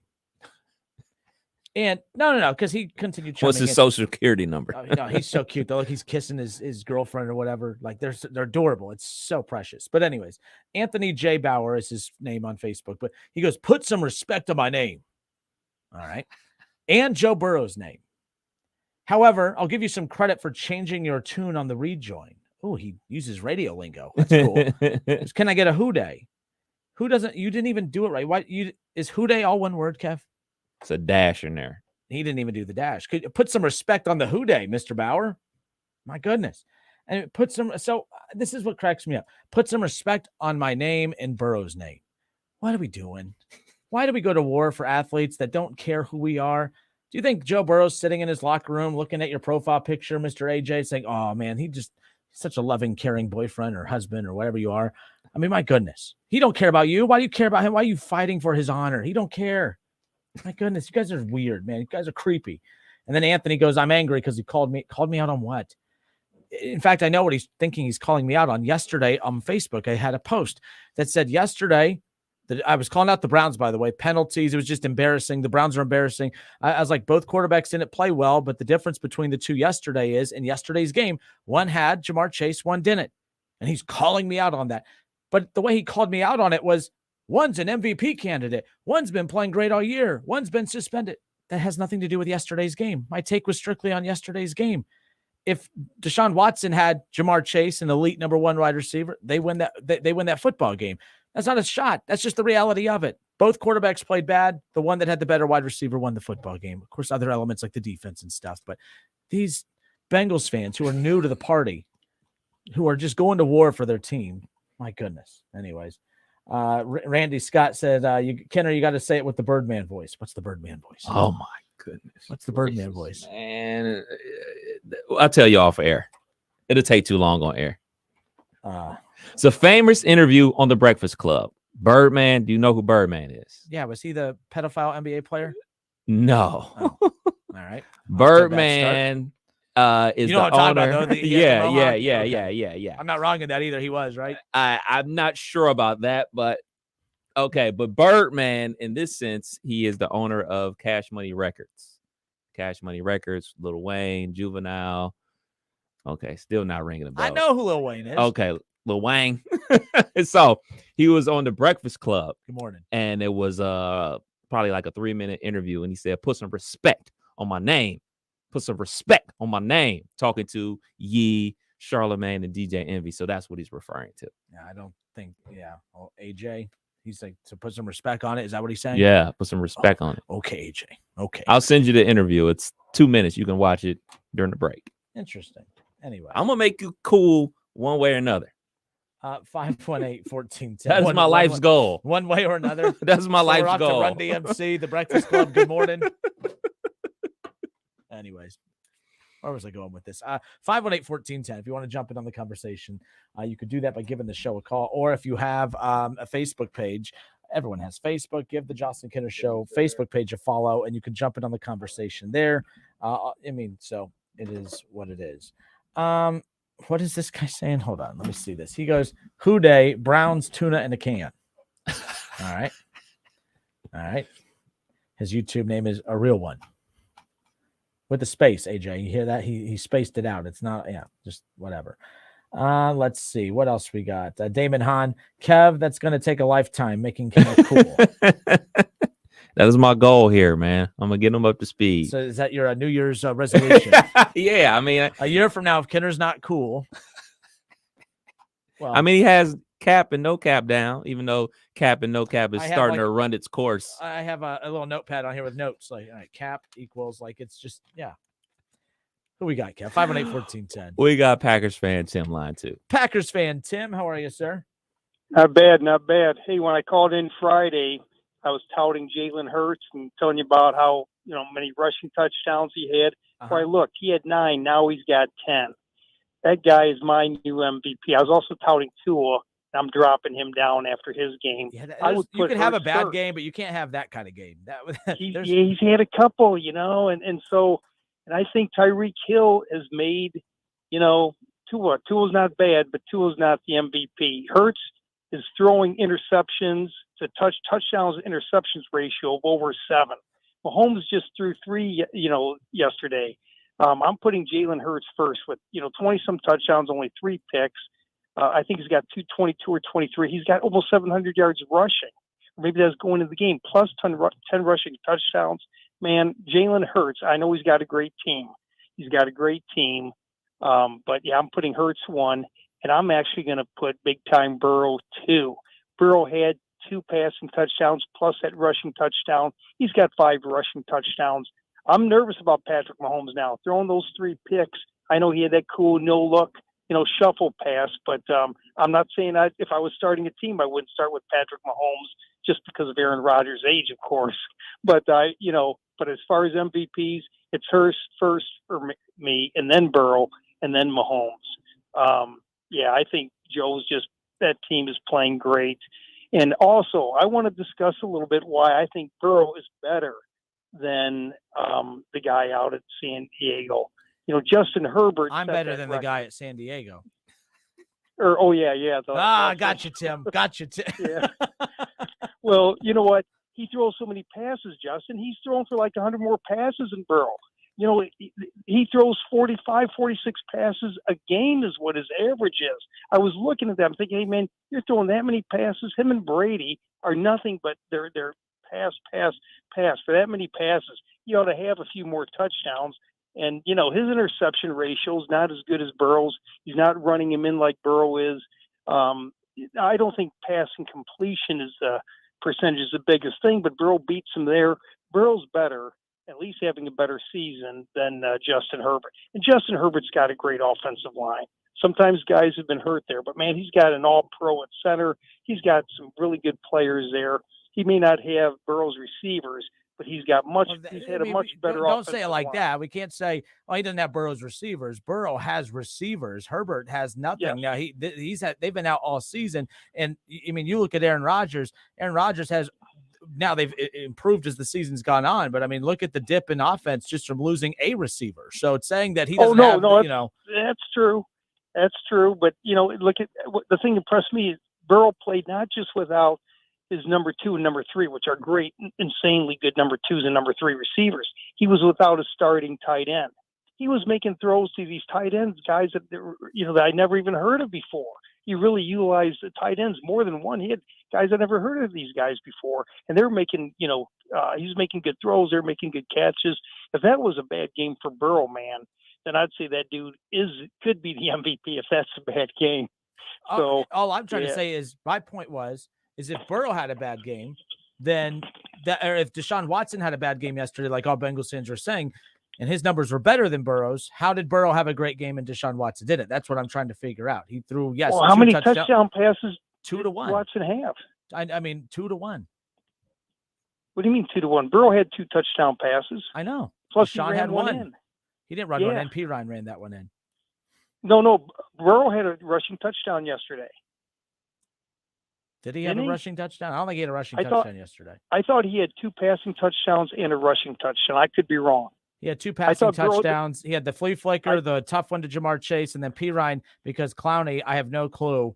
He put the clown and Clowney on that play yesterday. And P. Ryan, that was one of the crazier plays I saw. Yesterday's Tyreek Hill fumble pickup and run back for a touchdown was crazy. And then that one from P. Ryan, the annexation of Puerto Rico play, that was pretty crazy.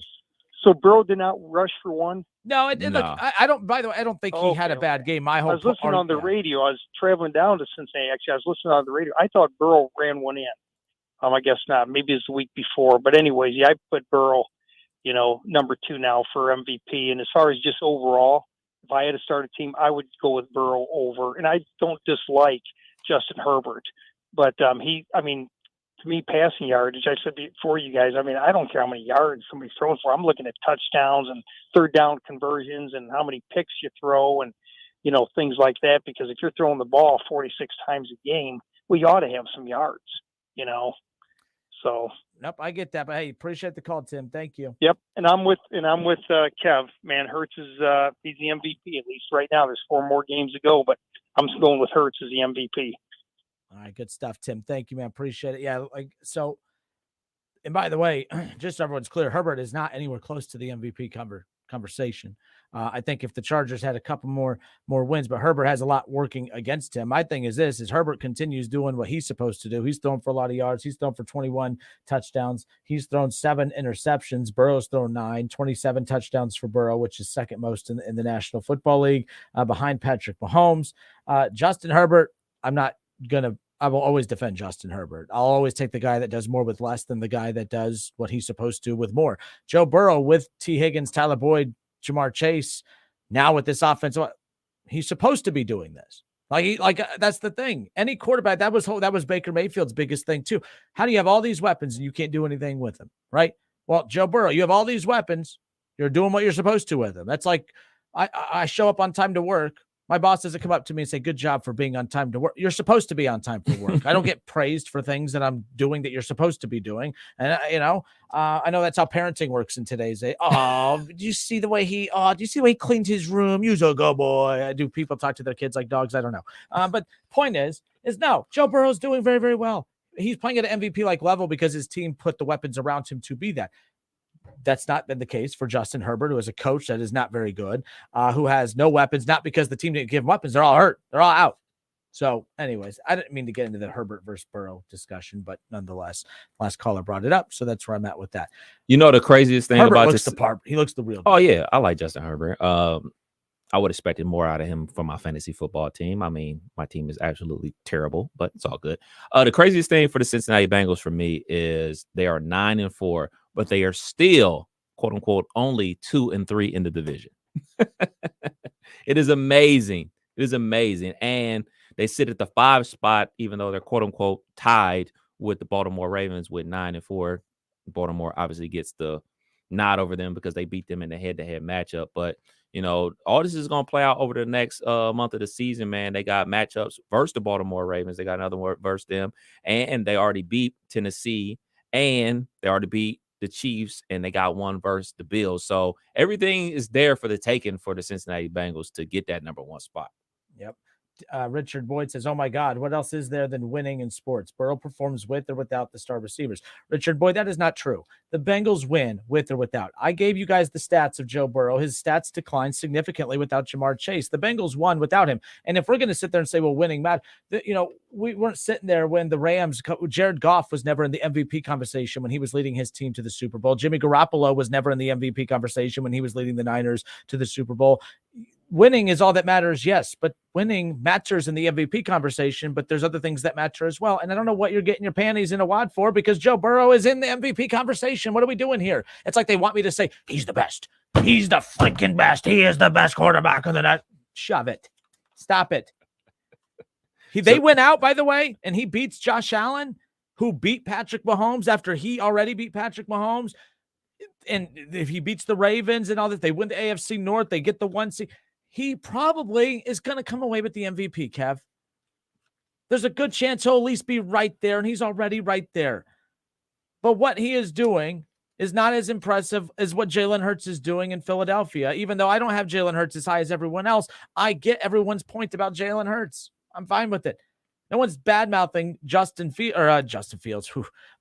Burrow. All I'm saying is I still think there are quarterbacks who maximize, who get better when they have talent around. Tua was very, very average. You give him Tyreek Hill, he's in the MVP conversation. He has taken a few steps back over the last couple of weeks, but we're only talking about him this far into the season because he's playing better because he has weapons around him.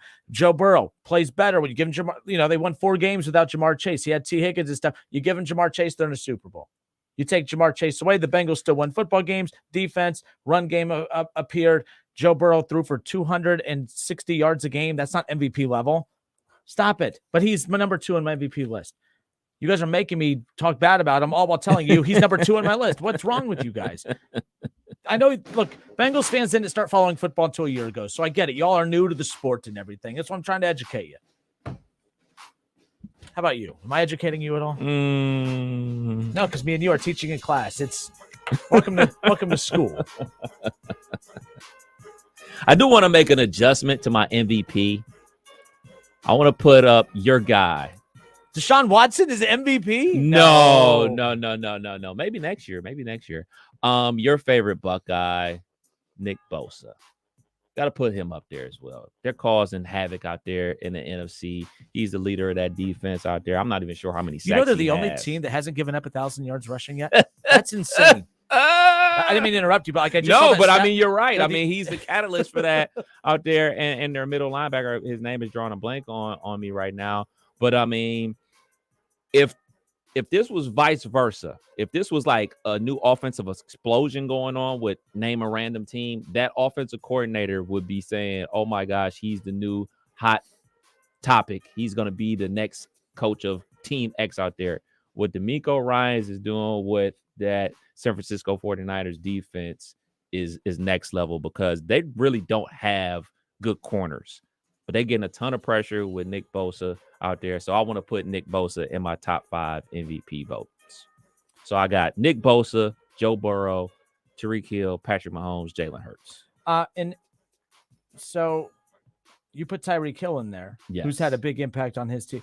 See, and then it's like, okay, Jamar Chase. Like, the Bengals with and without him, I know they won football games. Now, they were lucky with the time that they lost him. They went up against some of the worst teams in the NFL. So they were fortunate that they didn't really need the passing attack in those games, although they, still had solid passing numbers. But I look at what Justin Jefferson is doing, and he has Kirk Cousins at quarterback. Mm-hmm. Tyreek Hill, it's almost like watching Tyreek. So Tyreek's almost more impressive now with Tua's struggles, because it's like, crap, he's doing this with Tua. You know what I mean? We used to think, Tyreek Hill, he's doing that because he's with Patrick Mahomes. Right. And I'm like, my goodness, he's doing this with Tua. And I say that now, too. I wasn't saying that a couple weeks ago. Tua was top of my MVP list, not the favorite, but he was up, top 5 MVP list. What he's doing is impressive. Jamar Chase, T. Higgins is your stereotypical number 1 wide receiver. Like, if you have him as your number 1, you're good, you're solid. Amari Cooper, solid 1 wide receiver. But then there's those Justin Jeffersons of the world. Then there's those Tyreek Hills of the world. Then there's these Jamar Chases of the world.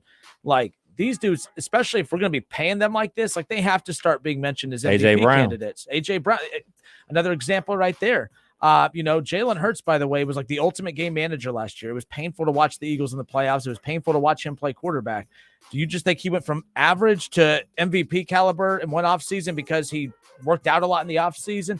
I think it's just easier to be an elite quarterback or an effective quarterback when you have weapons around you.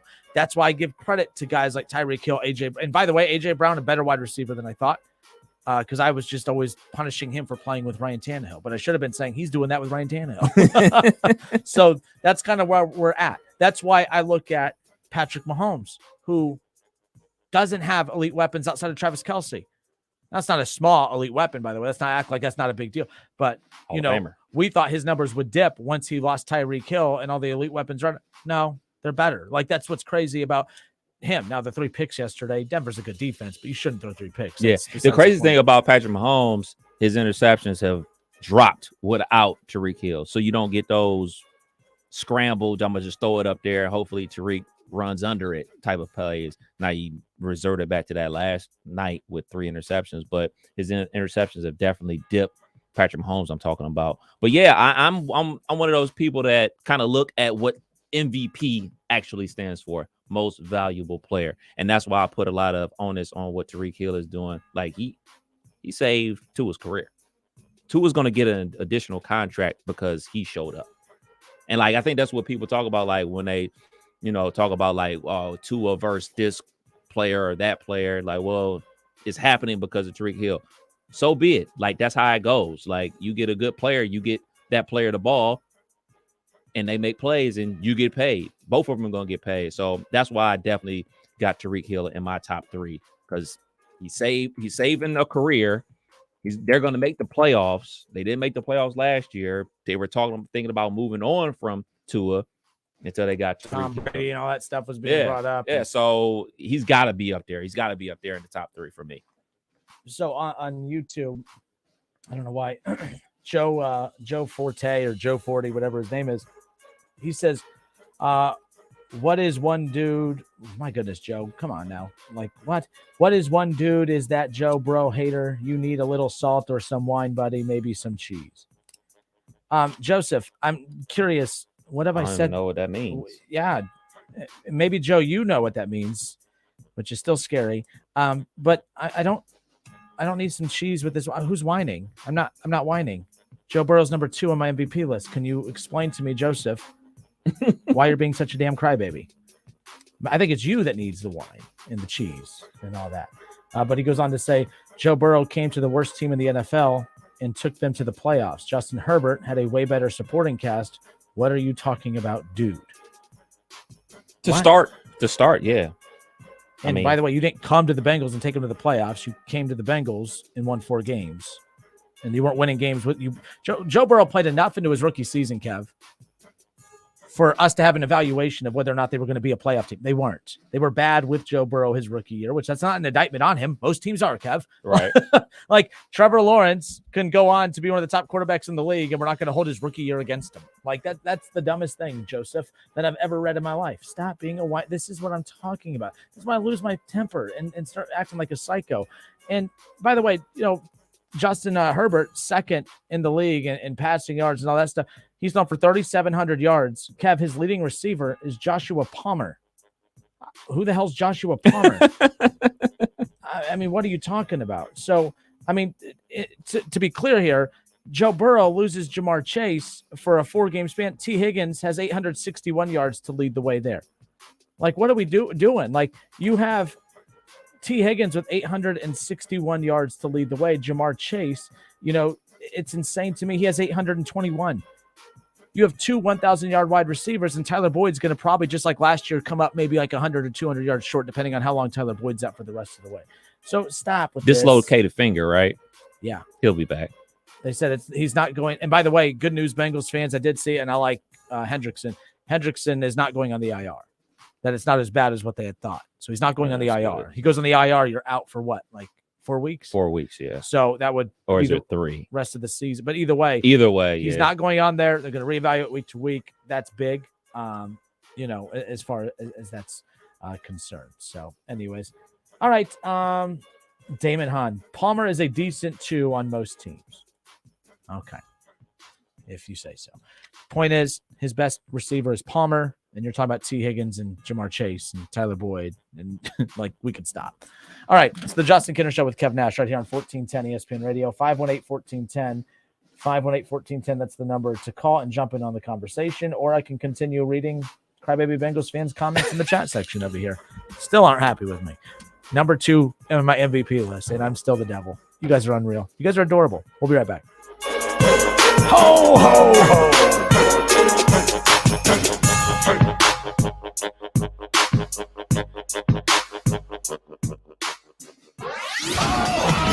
It's the Justin Kinner Show with Kev Nash, right here on ESPN 1410 Wing AM. Frickin' chicken chunks, frickin' chicken chunks, frickin' chicken chunks, frickin' chicken chunks. When there's no time to make food for your holiday party, carry out 4 pounds of frickin' chicken chunks for only $34.99.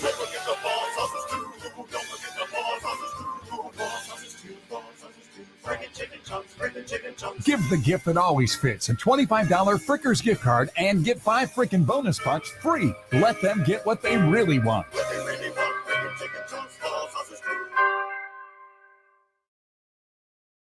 Meet Joe A, Hi. Joe B, Hello. and Joe C. What's up? 3 everyday Joes perfecting their banking with Chase. Joe A is locking his lost debit card with the Chase mobile app. Joe B is cruising toward his new ride with AutoSave. And Joe C's Chase banker is helping him budget to go back to school. Tools that help protect, support for what's next. One bank that puts you in control.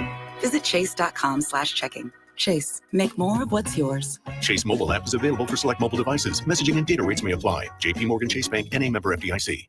At Progressive, you can get 24/7 protection, even if you break the space-time continuum. Wait, every time you wake up is the same day? That's terrible. Don't worry, I call Progressive. Their 24/7 protection still works even if my day does last forever. Yeah, but don't you want it to end? Are you kidding? I win the lottery whenever I want and never regret anything. It's the best. Yeah, that's a good point. Progressive offers more than a great price when you bundle home and auto. We offer round-the-clock protection, which literally means anytime. Coverage from Progressive Casualty Insurance Company, affiliates, and third-party insurers, and subject to policy terms. Bundle discount not available in all states or situations. At the Home Depot, we have the tools to make gift-giving magic for all the DIYers on your list. If they prefer working on real homes over gingerbread houses, you can't go wrong with Makita Power Tools, like the 18-volt 2-tool kit for only $249, or the 18-volt compact circular saw for only $139. Get everything you need to get it done with new lower prices on Makita Power Tools only at the Home Depot. How doers get more done. Meet Joe A, Hi. Joe B, Hello. and Joe C. What's up? 3 everyday Joes perfecting their banking with Chase. Joe A is locking his lost debit card with the Chase mobile app. Joe B is cruising toward his new ride with AutoSave. And Joe C's Chase banker is helping him budget to go back to school. Tools that help protect, support for what's next. One bank that puts you in control. Visit chase.com/checking. Chase, make more of what's yours. Chase mobile app is available for select mobile devices. Messaging and data rates may apply. JP Morgan Chase Bank, N.A. member FDIC. Need to visit the Ohio BMV? Go online first. It could save you a trip. It's now easier and more convenient than ever to get what you need from the BMV online. Need to renew your driver's license? Renew online. And if you need to renew your vehicle registration, visit one of our new BMV Express kiosks or go online. If you do need to visit a BMV agency, use the Get in Line online tool, also found on the website, to save your spot and minimize your time waiting. For more services available online, check out bmv.ohio.gov. Staples stores are a new world of possible with innovative tools for small business and remote workers and learners. Explore more at your local Staples store or staplesconnect.com. Holidays are built around time-honored traditions and creating new memories. This year, why not make it a Harley tradition? The perfect gift can be found at Harley-Davidson of Xenia. The possibilities and traditions don't just stop with family gifting. We can help you maintain or customize your current ride or even help you with a beautiful new ride under your tree this year. Come to Harley-Davidson of Xenia at 1213 Cincinnati Avenue today. The place where Harley traditions and exciting dreams come true. From our family to yours, we wish you a very Merry Christmas and a Happy New Year. Don't put it off any longer. You know it's time. Time for a bathroom upgrade by Bath Creations. Bath Creations is a leader in bathroom renovations, providing the very best value in bath and shower remodeling and proudly made in the USA. With Bath Creations, you get a beautiful modern bathroom that's safe, comfortable, and affordable. Attention first responders, veterans, and active military. Save $500 off your purchase right now. Visit Poe Avenue in Dayton or online at mybathcreations.com. And upgrade today.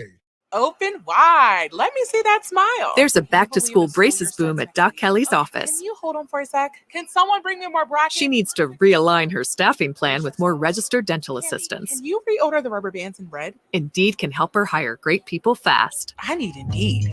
Indeed you do. We instantly connect you with quality candidates whose resumes on Indeed match your job description.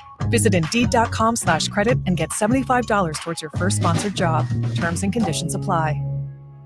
Finding great candidates to hire can be like, well, trying to find a needle in a haystack, but not with ZipRecruiter. Its powerful technology actively finds and invites qualified candidates to apply to your job. So while other companies might deliver a lot of hay, ZipRecruiter finds you the needle in the haystack. See why 4 out of 5 employers who post a job on ZipRecruiter get a quality candidate within the first day. Try ZipRecruiter for free at ZipRecruiter.com/free. That's ZipRecruiter.com/free. Cordell Transportation is now hiring Class A CDL drivers. Excellent pay, benefits, and a $5,000 sign-on bonus. Apply today. Online at CordellTransportation.com. Driven to succeed. Listen to this station anytime, anywhere on Odyssey. Odyssey is your new audio home for all the music, news, sports, and podcasts that matter to you. Odyssey. That's AUDACY. If you're looking to obtain a quality education at a low price, look no further than Clark State. With over 160 degrees and certificates available, Clark State has a path for you to reach your goals. Our tuition rates are one of the lowest in Ohio, so getting that degree is easier than ever without breaking the bank. For more information about Clark State, visit us at www.clarkstate.edu. Hey everybody, it's Stephen A. Smith, and everyone knows my feelings on Cowboys fans. But really, Justin Kenner, you're a Cowboys fan and a Browns fan? Good Lord have mercy. I don't know what the hell to do with y'all. I really don't. It's the Justin Kenner Show with Kev Nash. Weekdays from 3 to 6 p.m. on 1410 ESPN Radio.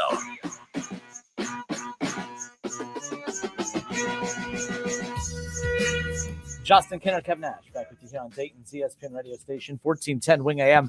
The Justin Kenner Show is live on Facebook. Search the Justin Kenner Show on Facebook. That's how you can like, subscribe, follow along, be a part of the conversation there.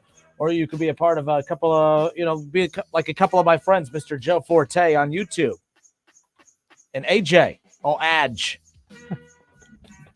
Oh, Adge. Yeah. Oh, man. Put some respect on Joe Burrow's name.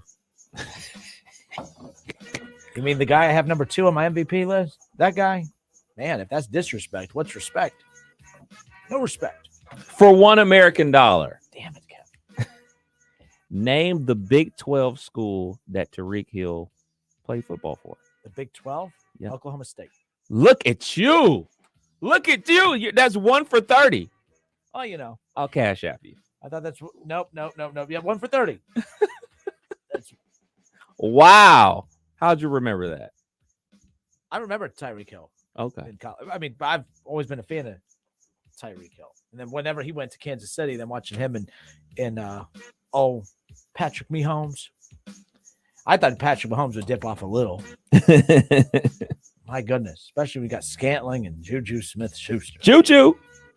Anyways, it's the Justin Kinder Show with Kev Nash right here on 1410 ESPN Radio. Damon Hahn, he said, Justin, I was kind of backing your point that Herbert's wide receivers have been decimated with injury. Just to be clear, Justin Herbert's not an MVP. I hope that's not like that got brought up by a caller previously. He's not an MVP candidate, just so we're clear. I'm just pointing out that I'm just impressed with quarterbacks who do more with less. I think Patrick Mahomes losing Tyreek Hill and still being the front runner to win MVP, I think watching the success that Tyreek Hill is having with Miami, all while watching Patrick Mahomes elevate even still without him, that shows you how good Patrick Mahomes is. And it almost makes you feel, how did they not win more together?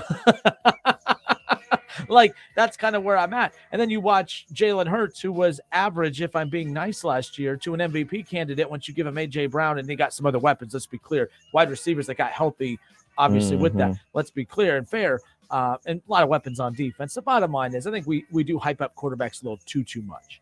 It's what makes Patrick Mahomes good is has just as much to do on the defensive side of the ball as what it does on the offensive side of the ball. Like let's just be clear. Joe Burrow's ability to be Joe Burrow, it's not just stemming from the offensive line and Jamar Chase, T. Higgins, and Tyler Boyd. It's the fact that they have pass rushers and they have a good secondary, and they do very well against the run now. And they just what I mean. Like it's almost like it's a team sport. It's almost like it's a team sport, which is why, if I was narrow-minded like most of you, I would put Justin Herbert at the top of my MVP list because it's just about what the quarterback does.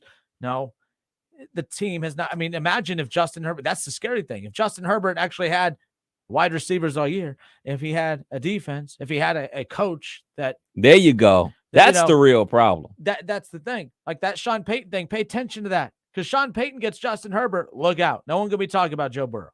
Well, they'll be talking about him, but he won't be the new flashy toy in the AFC is my whole point.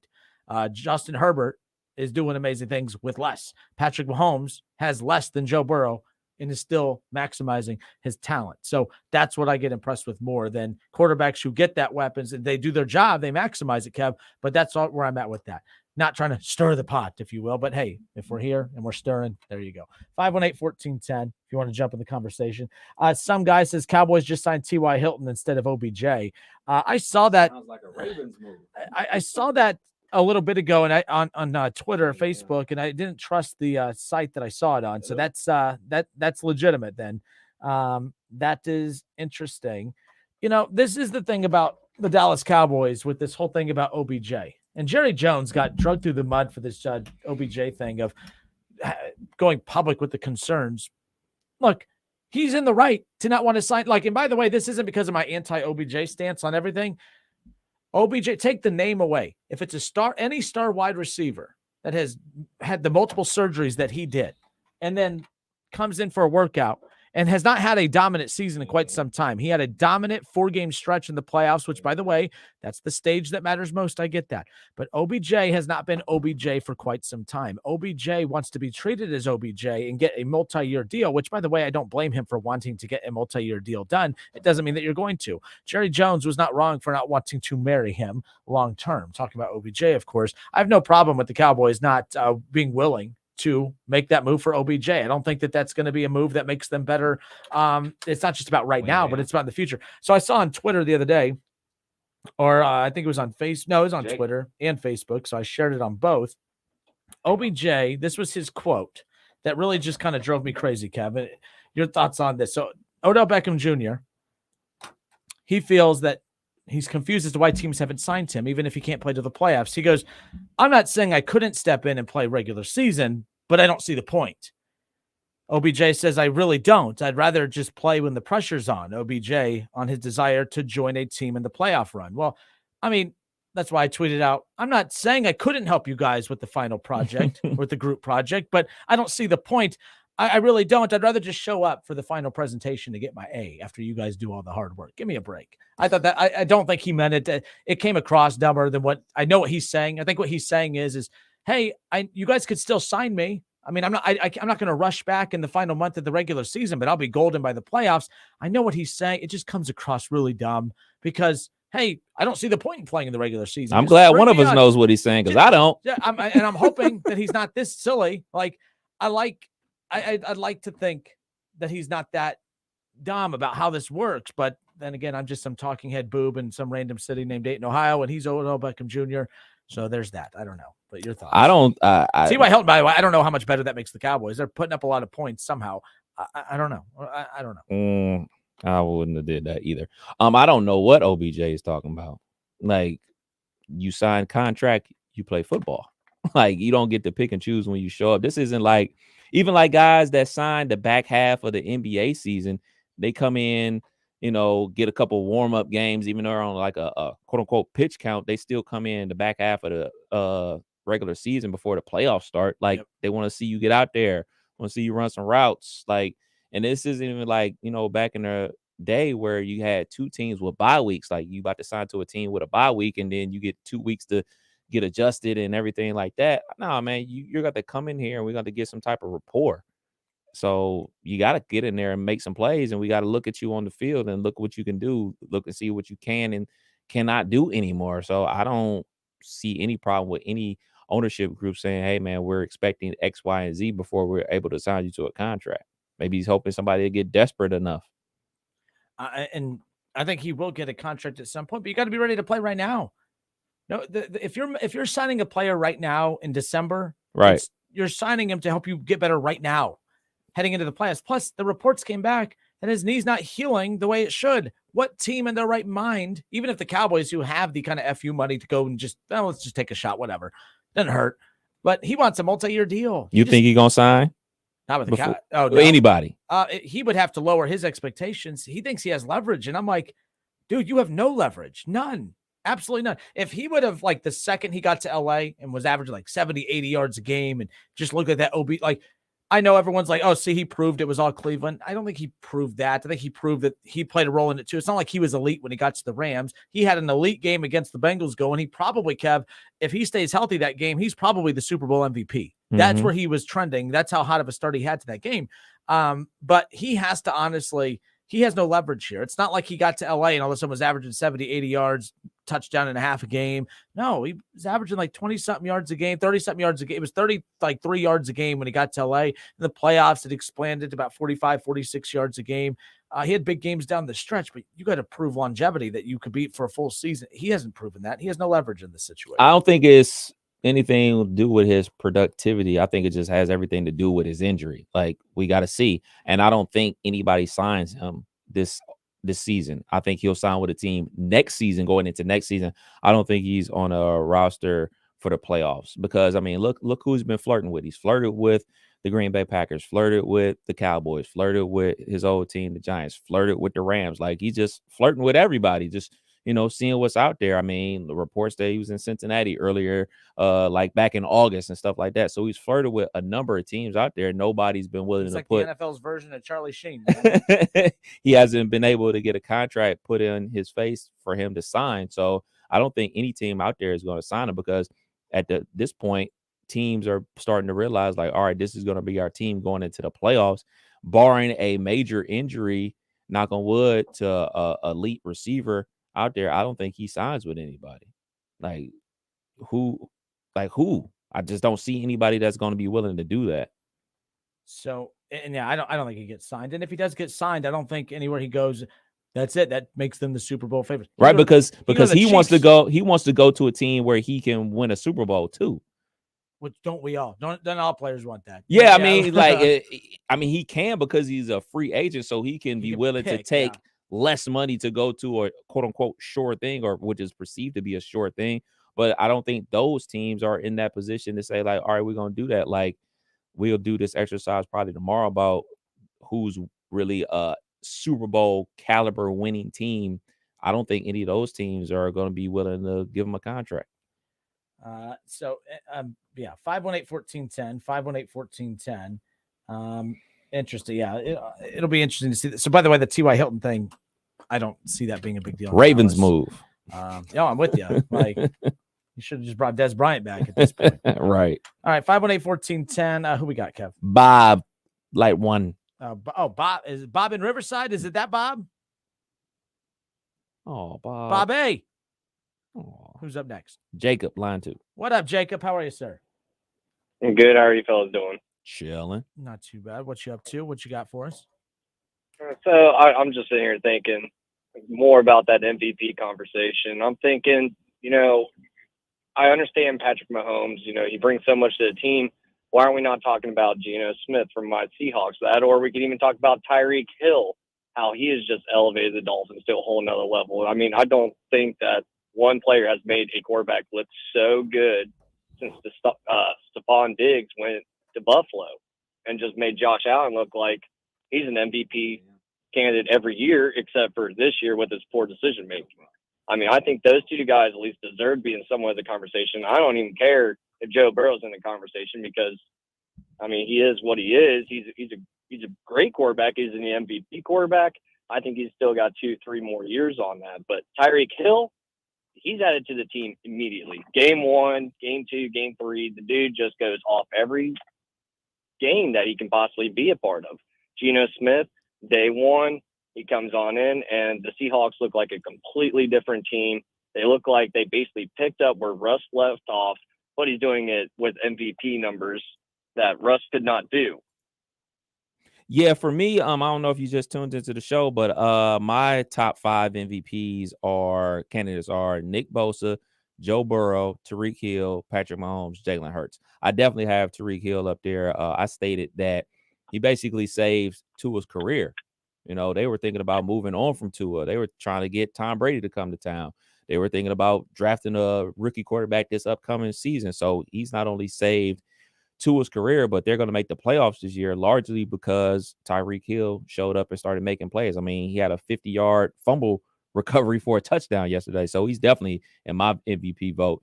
Another thing you mentioned, Geno. I don't necessarily believe Geno Smith is in the MVP conversation, but they definitely look good, and nobody saw that coming. I definitely agree with you there. But I think it's a lot that goes into a MVP. Like, it's more than just having gaudy stats. It's more than just having wins. It's being the key factor of why your team is winning games. Basically going back to the initials, MVP, most valuable. So Tyreek Hill is definitely in my top 3.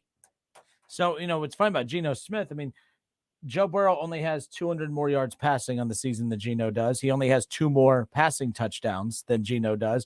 And he has 3 more interceptions than Geno does. It's almost like the Seahawks have a Joe Burrow as well. Geno is Joe Burrow. Jacob, that's a great example. I appreciate you calling that in. Geno is better than Joe Burrow. If he's doing what he's doing, but with less picks. So, hello?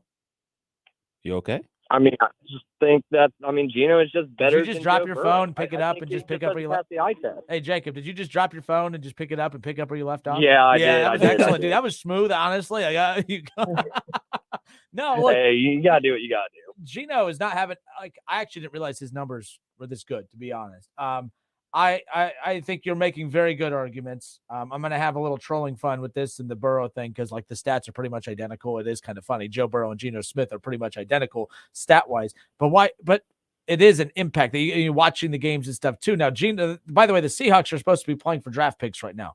That's why they moved on from Russell Wilson. They're supposed to be rebuilding. They don't have a lot. I mean, the whole purpose, when they re-signed Metcalf, it was kind of like, why? Why would you want to go back to Seattle? It's like, okay, they do have some talent there. Obviously, the running back that they were able to get from Michigan State, who was out last week. This team is better than we thought, but the reason they're better than we thought is mainly because of the fact that Geno Smith has come in and had a very, very good season. Probably should be getting more love for the MVP, but I don't think we can get over we look at him as a backup still. But they're 7-6, though. So it's like the Justin Herbert he's a failed conversation. Jets quarterback. That's what it is. It's like the Justin Herbert conversation. People every single time they're like, well, he's just a failed Jets quarterback. Well, yeah, but then again, look at who he had around him. Look who his coach was. He was not born into success like Joe Burrow, where he just came straight on in. All I got to do is wait a year and play really bad. Next thing I know, I can just play with my former teammate. Geno Smith sat behind Russell Wilson, watched what he did, and just basically stepped up to the plate whenever Russ went. And he's like, well, I could do exactly what he did. And all I got to do is just throw the ball and just put it. I think we're simplifying it a little too much with Geno. I'm a big advocate for Geno. I'm happy for him. Happy he's playing some good football. I mean, followed him back in his West Virginia days.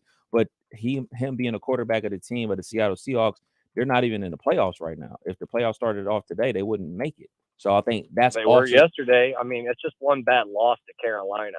But I mean, with the teams that are in front of them, and then you look at the rest of the Seahawks schedule, 100% that they can still make the playoffs. Oh yeah, I mean they're right there. we've They got seen in the they're past 7 that and 6. non-MVP can always win just multiple games and still not make the playoffs, but they put up the stats. They still become that crucial player on a team. Yeah. where I'm not they are disagreeing with you winners. about them being able to make the playoffs at all. What I think is more than stats. It's a combination of all these things. It's a combination of stats. It's a combination of what your team is doing, where they are in standings as well. So I don't think it's just simply just one thing that we can only look at. I think it's a combination of all those things. Yeah, I absolutely agree. I can't get over the disrespect that Gino's getting. And Tyreek Hill, it's like every time I look online, it's like you just see ESPN, NFL, all these websites. They're all like, oh, well, here's these three guys. It's Jalen Hurts, Patrick Mahomes, Joe Burrow. That's it. And I'm Well, it's like, a quarterback Joe Burrow's not even award. all It's that a quarterback good. award. We know that. You know Yeah, that. You I know mean, they're going to Jalen give it Hurts, to the quarterback. Of course. I think Tyreek Hill deserves legitimate number one, Geno Smith number two. And if I had to go three, then I guess I would possibly give it to Patrick Mahomes. Those are my top three. I think those are the most reasonable top three. Those players add so much to their teams. I mean, you can't take out any one of those players and say, oh, this team's good. You can't. That's fair. But hey, Jake, appreciate the call, man. Thank you. Absolutely. Go Hawks. 518-1410, 518-1410. Gino's numbers are better than I thought. But Ron Broadstock says, okay, I've heard enough of a guy trying to convince me Gino is better than Joe. And I've heard enough of y'all trying to act like Joe is God. Look, Gino's having equally as good a season as Joe Burrow. He doesn't play on the Bengals, though. He plays on the Seahawks, which is not as good as the Bengals. So you could argue the Seahawks are only as good as they are because of the season that Gino's having. They weren't supposed to have this good a season. All right. They weren't supposed to be this good. They were supposed to be tanking. They were supposed to be positioning themselves to potentially get a quarterback in the draft. But see, this is the worst thing that can happen. Having Gino is the worst thing that can happen, Kev, because now those stats confuse you and they make you think, and maybe he is, by the way, this good, but they make you think, oh, we have something special here. Mm-hmm. Let's go get more wide receivers. Let's go get this, which, by the way, won't hurt. But then sometimes the journeyman thing, it comes back and bites you in those big moments. Let's say they make the playoffs and they need to come from behind drive to win it. Oh, that's why Gino is Gino. And it stinks. I think that's Jacoby Brissett. Jacoby had a great year for Cleveland. Jacoby came in and did exactly what we needed him to. But then when we needed to see that game-winning drive for Cleveland to march down the field, then we saw the interceptions. Then we saw Jacoby. That's what it is. Right. Because, I was going to ask Jacob, who would you really rather have in the playoffs? You got one drive to go. Would you rather have Joe Burrow or would you rather Geno Smith? And that's where Joe Burrow, that it factor, when you want to talk about the Tom Brady comparisons, which I think is the dumbest thing I've ever heard in my life, but the one factor that Joe Burrow has that Tom Brady has, that Peyton Manning had, and a lot of these great quarterbacks have, is the ability that when the moment is big, they're going to march you right down that field and put you in position to win football. Patrick Mahomes has it. All these guys have it. Joe Burrow has it. Gino, we don't know. Right. And Dak, we don't know. Some of these guys we don't know. You're right, because he's talking about stats and being compared to Joe Burrow. Last year, Patrick Mahomes and Derek Carr had very similar stats as well. Patrick Mahomes threw for almost 5,000, so did Derek Carr. But anybody in their right mind would say, well, I'd rather have Patrick Mahomes over Derek Carr. But if you look at the stats will tell you something totally different. So, that's why I say the MVP discussion is a combination of all things. It's not just one thing. It's not just the thing that you want to harp on to boost up your point about your guy. And also, Jacob is he's a Seahawks fan, so he's rooting for his guy, as you should do. And that's a great storyline. And if the Bengals or the Browns were in this situation that Seattle was in, where we headed into a season thinking we're going to be talking about draft order, and now here we are within the playoff picture, and we're winning games when we shouldn't be winning games, and our quarterback's throwing for close to 4,000 yards, 25. He does have 25 touchdowns. That's what is the numbers back it all up, but they need a couple more wins. That's hurting him. And what's his moment? We're talking with the Heisman trophy, one of those Heisman moments. CJ Stroud didn't have one Heisman moment all year. They came back and won at Penn State. So we talked, and the MVP, you kind of need that too. Joe Burrow's MVP moment, beating Patrick Mahomes, coming from behind. They needed that first down. If Joe Burrow doesn't pick up that first down and they have to kick that field goal and give the ball back to Patrick Mahomes, I'm not saying the Bengals definitely lose that game, but the way that Patrick Mahomes was moving the ball, there's a good chance that Patrick could have come back and won it too. So there's that. What's that moment? Joe Burrow has his moment. Mm-hmm. Gino, what's that moment? Justin Herbert, what's that moment? beating the Dolphins last night, that's not a moment. So we'll see. 518-1410. Who's up, Kev? Bob is back. Bob is back. My bad. Guess who's back? Back again. Look at you knowing the song. What up, Bob? Yeah, there we go. He knows the song. See, I thought Justin reached over and hung up on me, Kev. That's what I thought. That's well, I have that trigger finger. I'm just like, forget Bob. I know. Hey, I am so glad you guys said exactly what you just said about MVP and all that kind of stuff and what's what. So Bengal fans out there, fellow Bengal fans, quit calling into this show, bringing up Joe Burrow every 5 minutes. First of all, I don't want to talk about Joe Burrow every 5 minutes. Quit being upset like AJ and all of these guys that Kenner, doesn't go off praising Joe. Who cares? Who cares? Yeah, who cares about Kenner? Yeah, who cares?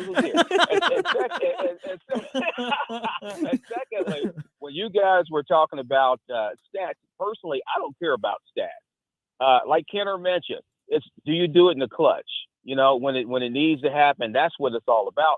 Because think about guys like Matthew Stafford. Remember Blake Bortles? They were throwing for 5,000 yards. But how many games they win? Like 5 games, 4 games.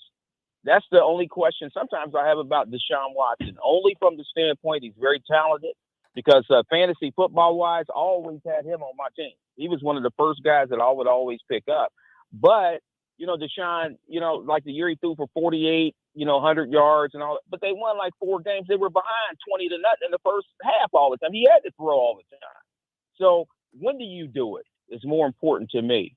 And then the other point I wanted to bring out too, kudos to, and I was wrong about this, kudos to Zach Taylor, Lou Anarumo, Zach, for the simple fact that when key guys are out, I heard a thing yesterday, when Higgins was out about an hour before the game, they huddle up, go in the office. They got to completely almost design the game plan because Higgins is out. And what some of the things they wanted to do, Trent Irvin was going to have to be doing.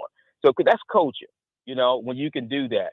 Also, the fact that when you don't have your main pieces, don't go out there throwing the ball 50 times. Well, that's stupid. That's just dumb. How about trying to mix it up, do some things, because it's all about winning. And that's the only thing I care. So the stats, forget the stat monsters. That's what Matthew Stafford was. He was a stat monster in Detroit. That's a Super Bowl champion. That is a super. You and Kev. Yeah, I don't know. Did Matthew Stafford did he hook up with your 2 girls? I don't understand why you always bashing on. Leave my guy alone. I like him. That's a Super Bowl champion right there. Hey, you know what, Kenner? I always had him on my fantasy team, but I would never have him in my real life team because he's playing 5 games until he went to a real team. Blake Bortles, same way. And we'll see what happens. But I think the coaching is going to have to get a little bit better. And Stefanski, I don't think he'll be able to see it through because, Haslam, he's got the itch. It's about 3 years. It's time for him to make some changes. And I think by mid-season next year, if the Browns haven't turned it around, he's going to be gone. Well, here's the deal with Stefanski. The reason I've been hesitant to be anti-Stefanski is because what I thought with this season, with Deshaun missing 11 games, I thought if they won, it was going to be because of the defense and the run game, that they were going to win enough games to get back. But they actually won games because of the quarterback play, and they lost games because they were not disciplined. They couldn't stop the run. All of these things that Deshaun Watson has absolutely 0% to do with.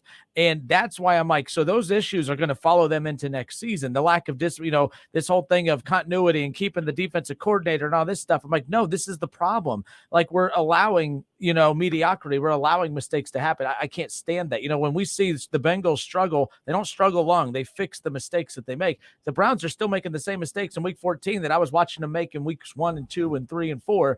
That stuff gets old. Stefanski, it's not all about Deshaun Watson's success that his job predicates around. It's the fact that Deshaun Watson, he's going to start having success, and then they're still going to lose because they're not disciplined. The penalties, the not being able to stop the run, the decision-making, the play calling, everything. It's like Kevin Stefanski is more to blame than what Browns fans want to actually point at. And that's what I'm getting tired of. So there I you go. agree. And I like Zach Taylor. I haven't gone. been as anti Zach Taylor. I know you were down on him for a while. I said he was, average on a good day, but I think that honestly, when you look at who improved the most this year, was it T? Was it Jamar? Was it Burrow? Was it the offensive line? The person that grew the most from the Super Bowl season to this now is honestly Zach Taylor, in my opinion. I think he has improved. I think he's improved the most from last season to now over any other component on the roster. Just in the O-line, can't ignore that. But you see my point. Absolutely, we agree. Hey, look at that. We're gonna close with agreeing with each other. How about Deshaun out playing Burrow yesterday? Oh well, he's 10 bye, times Bob. better, Bye, Bob. Hey man, see ya. Take care. All right, bro. All right. 518-1410. 518. I forgot. We get. Shame on you. Shame on me. Shame on you. Numbers don't lie. Oh yeah, they do. They didn't lie yesterday. Oh yeah, they do. I'm looking at some numbers about your beloved Matthew Stafford right now. Dude, get on. I think he's your Joe Burrow. I think my Joe Burrow. He's your Joe Burrow. Yeah. No. Dude shows up on Wednesday. I am. Dude shows up on Wednesday. Plays better than he played all season. And watch what happens when the rest of the Baker Mayfield story unfolds. I'm just saying. Dude showed up on Wednesday. The Super Bowl champion, by the way. Oh, yeah. Jared Goff's looking pretty good for the team that he used to quarterback for, by the way. You mean the 7-win Lions team? They're in there. They're in the hunt. Ooh, in a very bad division. They're in the hunt, baby. Tallest short person. They're in the hunt. Oh, yeah. We'll be right back. 518-1410. By the way, have you ever thought about Ohio State? Said, hey, Ohio State, that's a program that just doesn't have a lot of money. Have you ever thought that? Now, I understand how NIL works, and I understand that it's not exactly the program's money that goes into this, but man, Gene Smith has this little tin can that he's standing on the corner begging for change, and it's not a good look, in my opinion. We'll talk about that when we come back. 518-1410.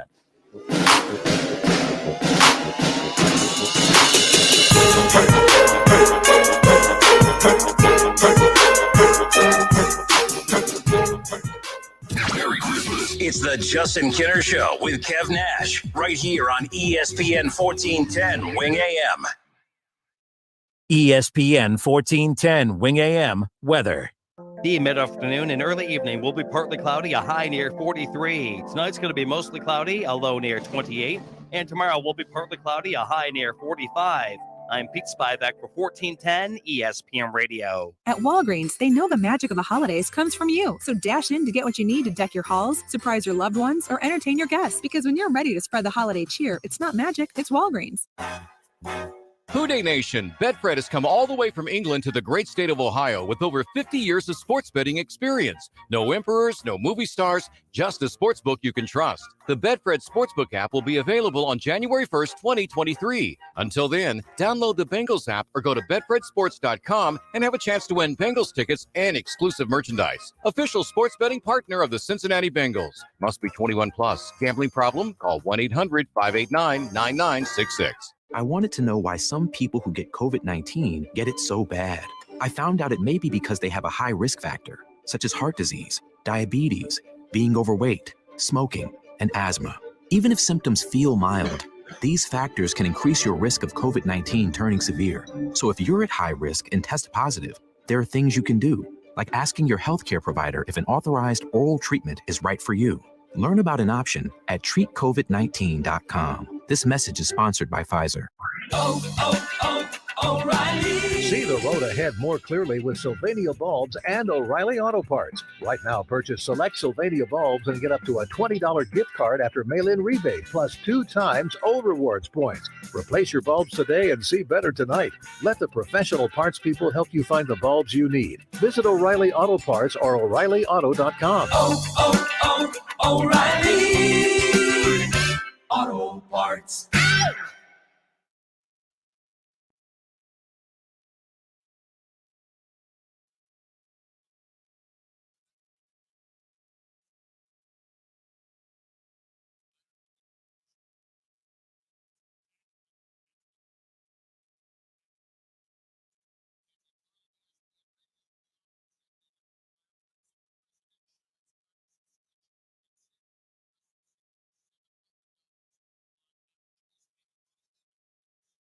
When you can't stop, there's Vicks VapoRub. Vicks VapoRub sends powerful medicated Vicks vapors right to the source of your so you can experience cough relief and breathe easier. Generations of families have trusted Vicks VapoRub to help relieve the worst cold symptoms. So next time you have a cough, reach for the Vicks VapoRub. Vicks VapoRub. Cough relieving is believing. Finding great candidates to hire can be like, well, trying to find a needle in a haystack, but not with ZipRecruiter. Its powerful technology actively finds and invites qualified candidates to apply to your job. So while other companies might deliver a lot of hay, ZipRecruiter finds you the needle in the haystack. See why 4 out of 5 employers who post a job on ZipRecruiter get a quality candidate within the first day. Try ZipRecruiter for free at ZipRecruiter.com/find. That's ZipRecruiter.com/find. 'Tis the season for big savings on HP Tech at Staples. This week, save $100 on an HP Smart Tank 7301 refillable printer. The HP Smart Tank makes printing worry-free with up to 2 years of HP original ink included. From black and white docs to color prints, this wireless printer allows ultimate flexibility for busy families. And now save even more when you bundle an HP printer, PC, and monitor. The latest tech solutions are at Staples, the working and learning store. Offer good in-store and online. Ends 12/17. I wanted to know why some people who get COVID-19 get it so bad. I found out it may be because they have a high risk factor, such as heart disease, diabetes, being overweight, smoking, and asthma. Even if symptoms feel mild, these factors can increase your risk of COVID-19 turning severe. So if you're at high risk and test positive, there are things you can do, like asking your healthcare provider if an authorized oral treatment is right for you. Learn about an option at treatcovid19.com. This message is sponsored by Pfizer. Frickin' chicken chunks, frickin' chicken chunks, frickin' chicken chunks, frickin' chicken chunks. When there's no time to make food for your holiday party, carry out 4 pounds of frickin' chicken chunks for only $34.99.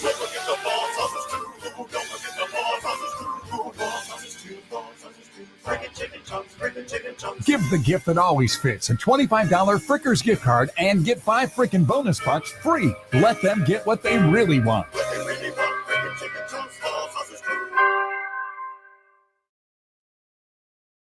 The Ohio Education Association congratulates Tammy Hughey, a second-grade teacher at Lincoln Elementary School in Gahanna, this week's Education Champion. Very good. I like the kids to be able to come into the classroom and, know that they are safe here. And I want them to be happy while they're here and enjoy every day. We spend a lot of time in school, and I think it's very important for kids to feel that they can come in here. And this is just like going home. Nice job. And if they need something, I'll help them out in any way I can. When it comes to tax season, we generally see 2 different scenarios. Situation 1, do your taxes yourself. Oh, $1,400? Oh, Situation number 2, we do your taxes for you. I'm getting back $1,400? Oh, See, we can save you money. Take a little back this year. Arrowhead Tax Service will help you save money. 113 West Jefferson Street in New Carlisle. All new clients save 10%. Online at arrowheadtaxservice.com. Save big on your next project at Menards. Protect and maintain your wood surfaces with Minwax Stains and Finishes. They offer a great variety of easy-to-use products that provide a beautiful, rich color that enhances the natural wood grain. Minwax's innovative formula delivers premium color in a single coat and dries fast. Start with a finish that will last for years to come. Save big money on Minwax Stains and Finishes right now at Menards. Season's greetings to you all from Menards. At McAfee, they're more than just an air temperature company. They're an air quality company. Breathe easy. Choose McAfee.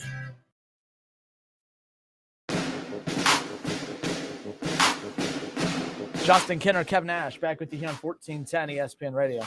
Kev, last week, I'm not sure, I can never remember what stuff we've covered together and what stuff we haven't, but no Jackson Smith and Jigba for the college football playoff. No surprise right there. He announced he's turning all his focus towards the draft. I think we did talk about this with the Nick Bosa thing. But look, I'm amazed at how much his name is continuously being brought up. Definitely a hot button issue. And it's a lot of it's misinformation. Some of it is that he's healthy and he's just choosing not to play. Like, it was a major Sports Center anchor that called him out. And then everyone was just retweeting this Bucknuts and some others. I don't remember who the anchor was, but no, it was not an anchor. It was Todd McShay. McShay, yeah. He was like, he said that this is going to impact him in the draft. but choosing not to, which, by the way, there's a lot of different takes you could have about this Jackson Smith-Njigba thing. But the idea, like the second that by the way, right now, teams may be like, oh, that's not a good look. I wish he would have played. I would love to see him in the play. But guess what? They're going to go to Indy. They're going to watch him run that damn 40. They're going to see a freak athlete, and they're going to think, man, my quarterback really does need another weapon. And then they're going to draft the mofo, and they're not going to second guess it. He doesn't have character issues. He doesn't have off-the-field issues. He's a winner on the field. Todd McShay, I like Todd McShay, but I think that was, even if that was the case, even if, let's just say he was healthy and just chose not to play, I still don't think that is going to impact. We've seen crazier things that athletes have done in recent years that have not impacted draft status. Why would this? I'm sorry. Jamar Chase didn't play. He opted out an entire season during COVID. Didn't impact him at all. Right. Led his team to a damn Super Bowl his rookie season. So I'm sorry, Gav. If he's going to be drafted because he's good, not because he played or did not play, or because he was healthy or not healthy in his last season at Ohio State. Much ado. I'm going to be like Shaw. It's not a storyline. It's a non-story. Yeah, it's not a storyline because he's going to be drafted wherever he's going to be drafted. If it's the back half of the first round where he was projected all along, okay, if he slips to the second round, quote unquote slips, he was never projected to be a top 5 pick because he's not a burner. He is not going to go out to Indy and run a 4.3. He's going to run somewhere between like 4.5. That's what he's going to run because he's not a burner at all, but he's quick and shifty. It never affected Nick Bosa. When he did it, it didn't affect Christian McCaffrey. It didn't affect Jamison Williams. Him having his knee torn to shreds in the national championship game, he still won the first round. His injury and him not playing or showing toughness to go out there and play isn't going to affect him. He's going to do exactly what you said. He's going to go into these interviews at the combine. They're going to poke and prod and do all the stuff that they do. Test him out, and he's going to be drafted where he's going to be drafted. I think we just look at this season like, man, he only had 3 catches for 30 yards. Oh, my goodness. Well, you forgot about the 95 catches and 1,600 yards he had the year before. Like, that didn't happen.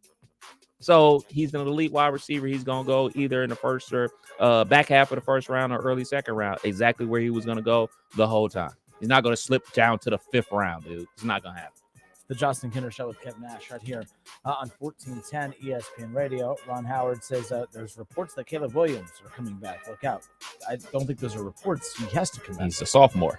Now, unless there's reports out there that he's choosing to opt out of next season, or maybe, and see, this is where we're at in college football with the transfer portal being as crazy as it is. Him coming back to USC, that's news because, my goodness, you can never just count anyone out from, I want a Heisman here. Let me go try winning it somewhere else. But no, USC going to be dangerous next year. Is that Addison, the wide receiver, is he? He can come back for an additional year because of the COVID situation, but he gone. But that's what I meant. Like, yeah, he has a bonus year. Yeah, to go to the NFL draft. He's going to go to the draft. Yeah. Nonetheless, there's gonna be a lot. Jackson Smith-Njigba could drop to the second round. I doubt it, but if he does, I mean, that's where he was projected to be a late first, early second round guy the whole time. Yep. So, like, I know us as Ohio State fans, we see Jamison Williams, former Buckeye, former Alabama player, Olave and Garrett Wilson. Those guys basically go back to back to back to back, and we like, oh, well, Jackson Smith-Njigba was gonna go there. He wasn't gonna go that high. He was always going to be like a 25 to 30 type of pick. And that's where he's going to be. He's going to go back half of the first round, early second round. That's exactly where he was going to be. And that's exactly where he's going to go this upcoming draft. The Justin Kinder Show with Kevin Nash right here on 1410 ESPN Radio. Name, image, and likeness. I found this tweet interesting, Kev. Jay Book with Bucknuts. Mm-hmm. He is, probably one of the most active guys on social media as far as covering Ohio State, or just with very thought-provoking opinions on Ohio State. And he has me glued to every single one of them. But it's been interesting following his Twitter, threads, if you will, on this whole NIL situation with, oh, by the way, real quick, Caleb Williams winning the Heisman. That was another newsworthy thing that happened over the weekend. So, but the NIL thing, my ADD is bad today. Just get over it. But no, with that being said, there's apparently some struggles happening with Ohio State and NIL. And if we can act like that's not a big deal, it may not have an immediate impact on everything this second, but it can in the very near future. But J-Book said, I tried telling people that Ohio State is not where they need to be NIL-wise. And last night, and here we are today, Gene Smith releasing a statement asking for NIL help. We'll talk about that and what that means. How do you guys perceive that? When you hear Gene Smith coming out, when we hear about this billion-dollar TV deals, when we hear about how much money these schools profit, these programs especially, how much money Jackson Smith and Jigba making $1.7 million, Stroud $2+ million in the NIL and all that. You hear these things. And then you have the athletic director coming out saying, we need more money. We need your help. Buckeye fans, be a pal, be a buddy.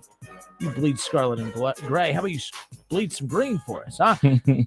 I'm here to tell you, I know it's the new norm, and I know it has to be done. There's no other way to do it, but I don't like it. I don't like my school asking me for money for the athletes. I don't know why. I don't know why it bugs me. It's not a good look. Or is it a good look? I don't know. Help me. Where are you at, Kev? We'll get to that. And where are you, our listeners, at? Why do I feel so icky about Gene Smith asking me, a Buckeye fan, for money to help the college athletes? Am I the only one that feels that way, or am I being over dramatic with it? Wouldn't be the first time. We'll be right back. 518-1410. It's the Justin Kinder Show with Kim Nash.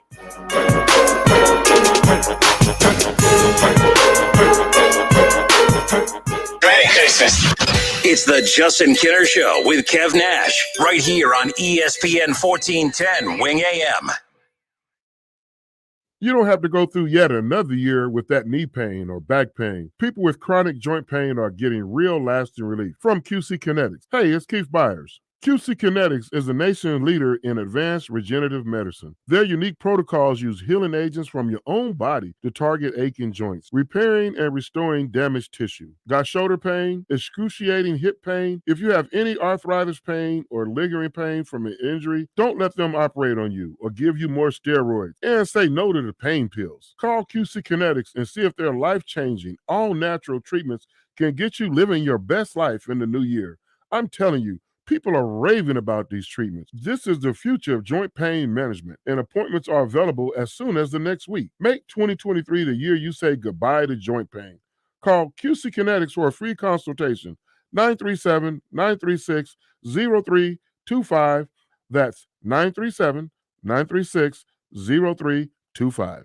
Germain Honda Beaver Creek is your local Honda dealer. If you've been waiting to buy, now is the time. 2022 Honda Pilots with financing as low as 1.9%, 2022 Honda Passports and 2023 Ridgelines with financing as low as 2.9%, and all in stock for immediate delivery. We will save you money today. See me, Sales Manager Jason High, for all the details. We're located Route 35, just east of 675 between Xenia and Beaver Creek. Germain Honda Beaver Creek, the right car, the right price, the right way. I hope to see you soon.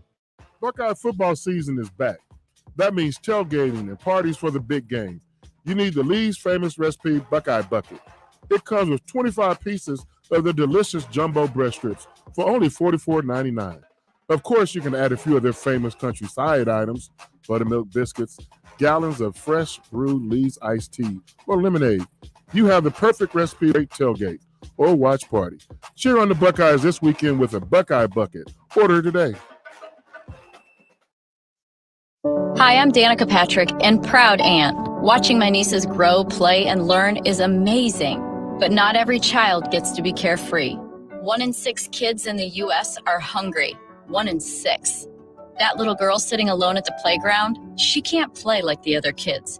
She doesn't have the energy because she's hungry. School lunch will be her only meal today. It breaks my heart that this is the reality in our country, but it's something that Feeding America is working to change. Each year, the Feeding America network of food banks rescues billions of pounds of good food that would have gone to waste. This food is then provided to families and children in need. Being a kid should be about using your imagination, learning, and having fun. These children shouldn't have to miss out on simply being a kid because they're hungry. To find out how you can help end childhood hunger in your community, visit feedingamerica.org. Brought to you by Feeding America and the Ad Council. Have you heard? $5,000 sign-on bonus. That's right. My friends at Cordell Transportation are now hiring Class A CDL drivers for home daily dedicated lanes, no-touch freight, with brand new equipment and offering a $5,000 sign-on bonus paid over 18 months, paid orientation, company 401k. Plus, they're now hiring recent truck driving school graduates. Apply today. Online at CordellTransportation.com. Driven to succeed. Buckeye football season is back. That means tailgating and parties for the big game. You need the Lee's famous recipe Buckeye Bucket. It comes with 25 pieces of the delicious jumbo breast strips for only $44.99. Of course, you can add a few of their famous country side items, buttermilk biscuits, gallons of fresh brewed Lee's iced tea, or lemonade. You have the perfect recipe for a tailgate or watch party. Cheer on the Buckeyes this weekend with a Buckeye Bucket. Order today.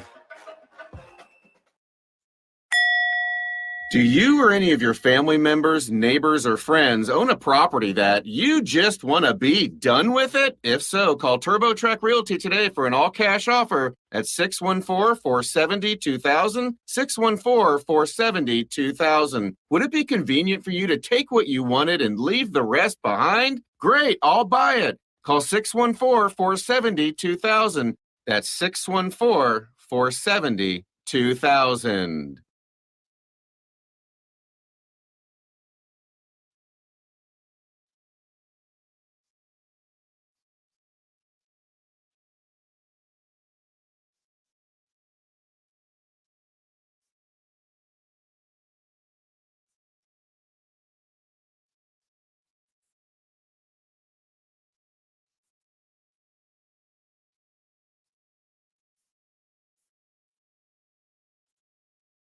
For victims of drunk and drug driving, your grief is unique, but you are not alone. You always have a place at MAD. Call the 24-hour victim helpline at 877-MAD-HELP or visit mad.org.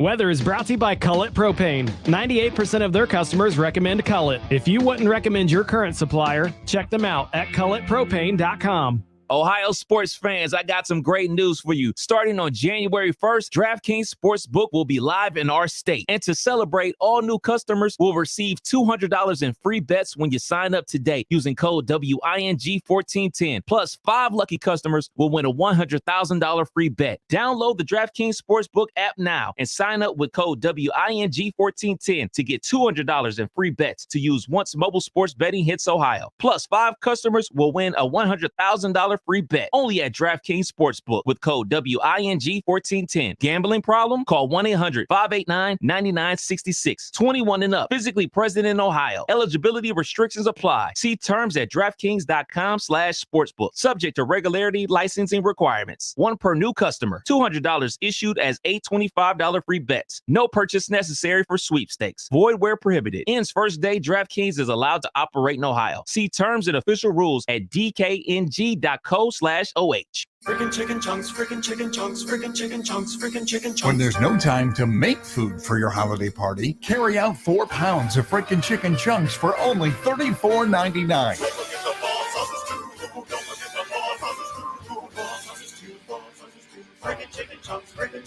Give the gift that always fits a $25 Frickers gift card and get 5 freaking bonus pucks free. Let them get what they really want.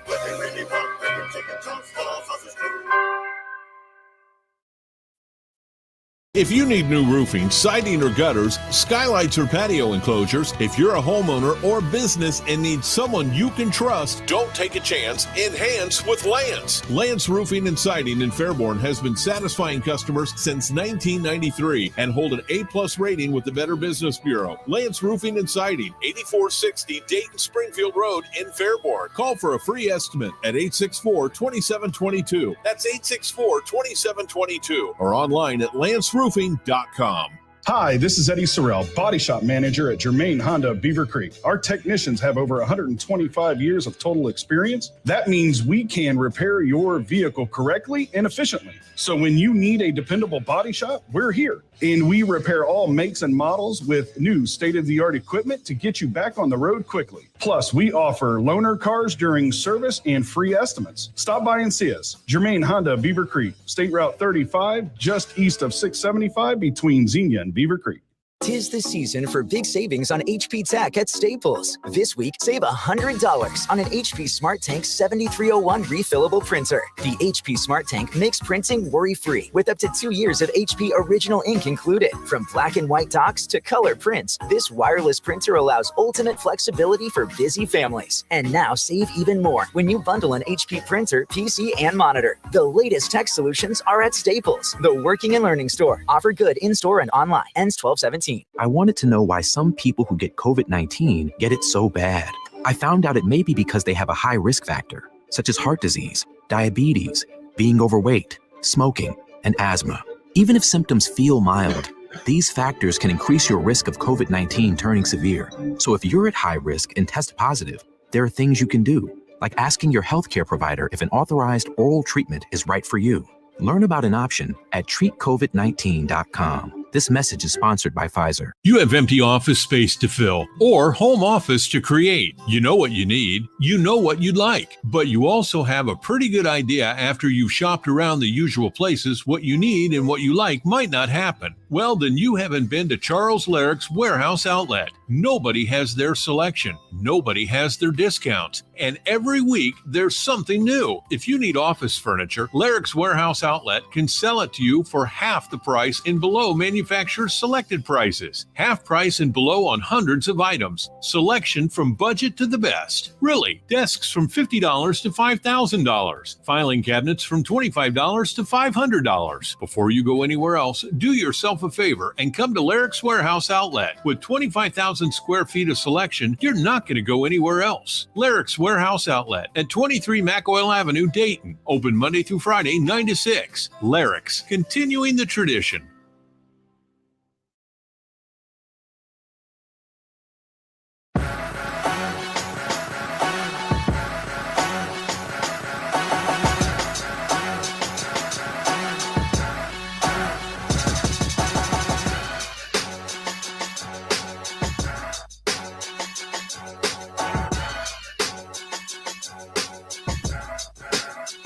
I make friends everywhere I go. Another satisfied customer. Oh boy. This email comes from Scotty B. Scotty! He says, Crybaby Bengal fan here. He's letting me know that we hate you because of how big of a D-bag you are. Oh. All right. He spelled it the full thing, but, I abbreviated like AJ. Your mama did a blank poor job. Oh, we're doing the mama brought stuff. my mama into it.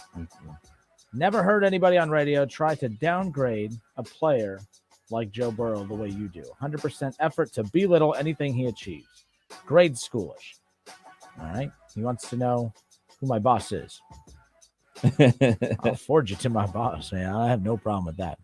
My boss keeps renewing my contract, so apparently I haven't done anything that wrong. My goodness. But yeah, he called me childish, called me these other things all in the email where he called me a D-bag. And he brought my mama into it. Man, you people. All because of Joey B. I hope that when you have a bad day, I really hope that Joey B reaches out and asks you how your day's going. I really hope he sends you a Christmas card. I really hope that what he gets you for Christmas is really nice. I really hope you guys had a great time catching up at Thanksgiving dinner. I really hope that he sends you cards for your birthday. I really hope that, when you lose a member of your family, that he reaches out and consoles you. I really hope that he is as loving and caring for you guys as you are for him, because I have never seen such a one-sided, just cult following of a player before. Maybe it's jealousy on my end. I don't know, but it is creepy. Just throwing it out there. But anyways, thanks for bringing my mom into it. I always appreciate that. She doesn't, and I really don't appreciate it, but whatever. You guys just keep proving my point. Crybaby Bengals fans, every single one of you. Anyways. All right. Yes, Will, a Karen. Oh no, a Karen calling in. Ha ha ha. Yes. I can't please them all, that's for sure. So, anyways. All right. I thought this was interesting, Kev. So, Ohio State Athletic Director Gene Smith puts out a statement welcoming your help in keeping Ohio State at the top of the college athletics landscape. Wow. I don't like that phrasing. Now, let me just look. Name, image, and likeness. We as just fans, okay? I do not know exactly how all this works. And to be fair, I don't think some of these guys do either. But to me, what this sounds like, to me, what it was supposed to be was an opportunity for, at the base minimum, A car dealership would love to use CJ Stroud in his TV commercial. Let me use you. Can I pay you to do that? That's what it's supposed to be. But it has morphed into exactly the reason. By the way, we said the NCAA was horrible and vile. They are selfish. They are all those things. Don't get me wrong. However, of the 100% pie chart of why NIL was always going to be a headache for them, there was always a sliver of that pie chart that was true. 10% of it was true. The other 90 was BS. The 10% of it was going to be abused and used for ways it was not intended to be used. That was always going to be one of the concerns for NIL. And that's exactly what's happening here.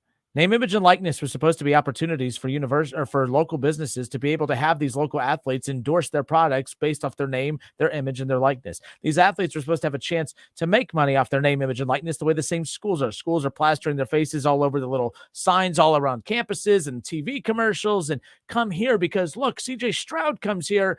CJ Stroud wants to be in a local restaurant commercial. Oh, no. What's in it for us? You can't do that.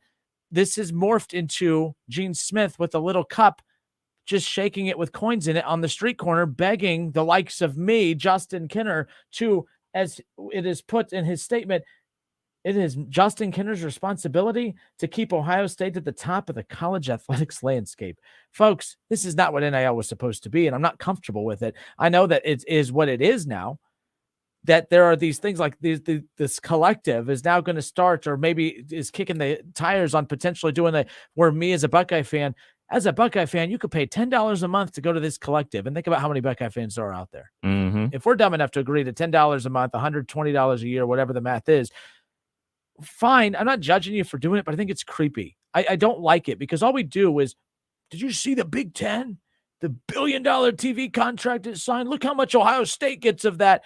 Shaking the can, asking for money to keep us atop the athletic food chain. I don't like this, Kev. I know, and by the way, it doesn't matter if I like it or not. It's here to stay. This is going to be a part of it. This is creepy. It's weird, and I think it's a very bad look that these $1 billion corporations that is athletics is asking us poor little people to help them. And by the way, I do get this, how this works. Don't twist it. Ohio State makes a lot of money off the TV deal. Ohio State can't take that money and put it in NIL. Trust me, but it doesn't matter. You see that there's a lot of people that have the perception that, why are you asking us for money again? Right. It doesn't matter. Ohio State, just like all these other schools, you guys are all corrupt with your money anyways. Pretty sure you could find ways to get some of that money into the NIL collective, but it's easier to ask poor old dumb Justin to bleed that scarlet and gray, to put that green right there in that collective cash. No, I don't like it, Kev. I'm not comfortable, and I don't care how big of a fan I am of any of the teams I follow. I will never, ever give $1 of mine to a school that makes millions. Even the bottom tier schools make a crap ton of money off of athletics. I'm not giving you a dime. That is just weird. And if you guys do it because it makes you, and don't get me wrong, I'm not judging you for it. No, I don't even like my $9.99 a month for Netflix. And people are like, where are you getting $9.99 a month for Netflix? I think it's more than that now. I don't know. It just comes out of my account. So, Kev, your thoughts on this? I know they're not technically doing anything wrong. They have to do this to keep up with where the market went with this. But name, image, and likeness again, it was supposed to be about CJ Stroud in a car commercial promoting cars. And now it's this. I don't like this, man. It's gross. It's weird to me. And I'm not donating $1 dime. I don't even know how to start with this, and I don't want to be super long-winded and super wordy, but I do think it's important for people to know that, and maybe this is part of Ohio State athletics responsibilities for them to make sure that people know that this $1 billion deal that they signed with CBS, that the athletic department cannot give that to the collective. I think that's very important for that's why I made sure to add that know. In there, yeah. But I know you did, but I think it's important for the athletic department to let people that will be donating to the collective know it is the responsibility of the collective, and is also Gene Smith's responsibility to basically, I don't know if manage the collective is the right term, but make sure the collective is doing their part, because this is all on the collective. Yes, Ohio State makes a crap ton of money. They trademark they get a ton of money from Nike. They get a ton of money from us for going to their games and buying tickets and merch and all that type of stuff. But technically that money cannot go to the players. So with that being said, these boosters, the Wexlers, the Schottensteins, whatever, all the big wigs that make donations. This is a simple situation of evolve or die. How dedicated are you really to the Ohio State Buckeyes? Because guess what? Yeah, me and you and Bob and Tim and John and Mike and Sally and Sue, we can sign up for this $10 a month subscription. And guess what? There's a ton of Kenners and Kevs out there that could make $1 million go to that collective and everything like that, and to help and do our part to make sure Buckeye Nation is flourishing and signing great athletes. But I think the big wigs like the Wexlers are looking at everything that happened at Texas A&M, where they signed 25 guys to the recruiting class, best recruiting class of all time. 12 of those dudes hit the portal. So they literally got no return on their investment. Those guys didn't even touch the field. So I think the business owner in Columbus, the construction company owner, the car dealership owner in Columbus is thinking like, wait a second now.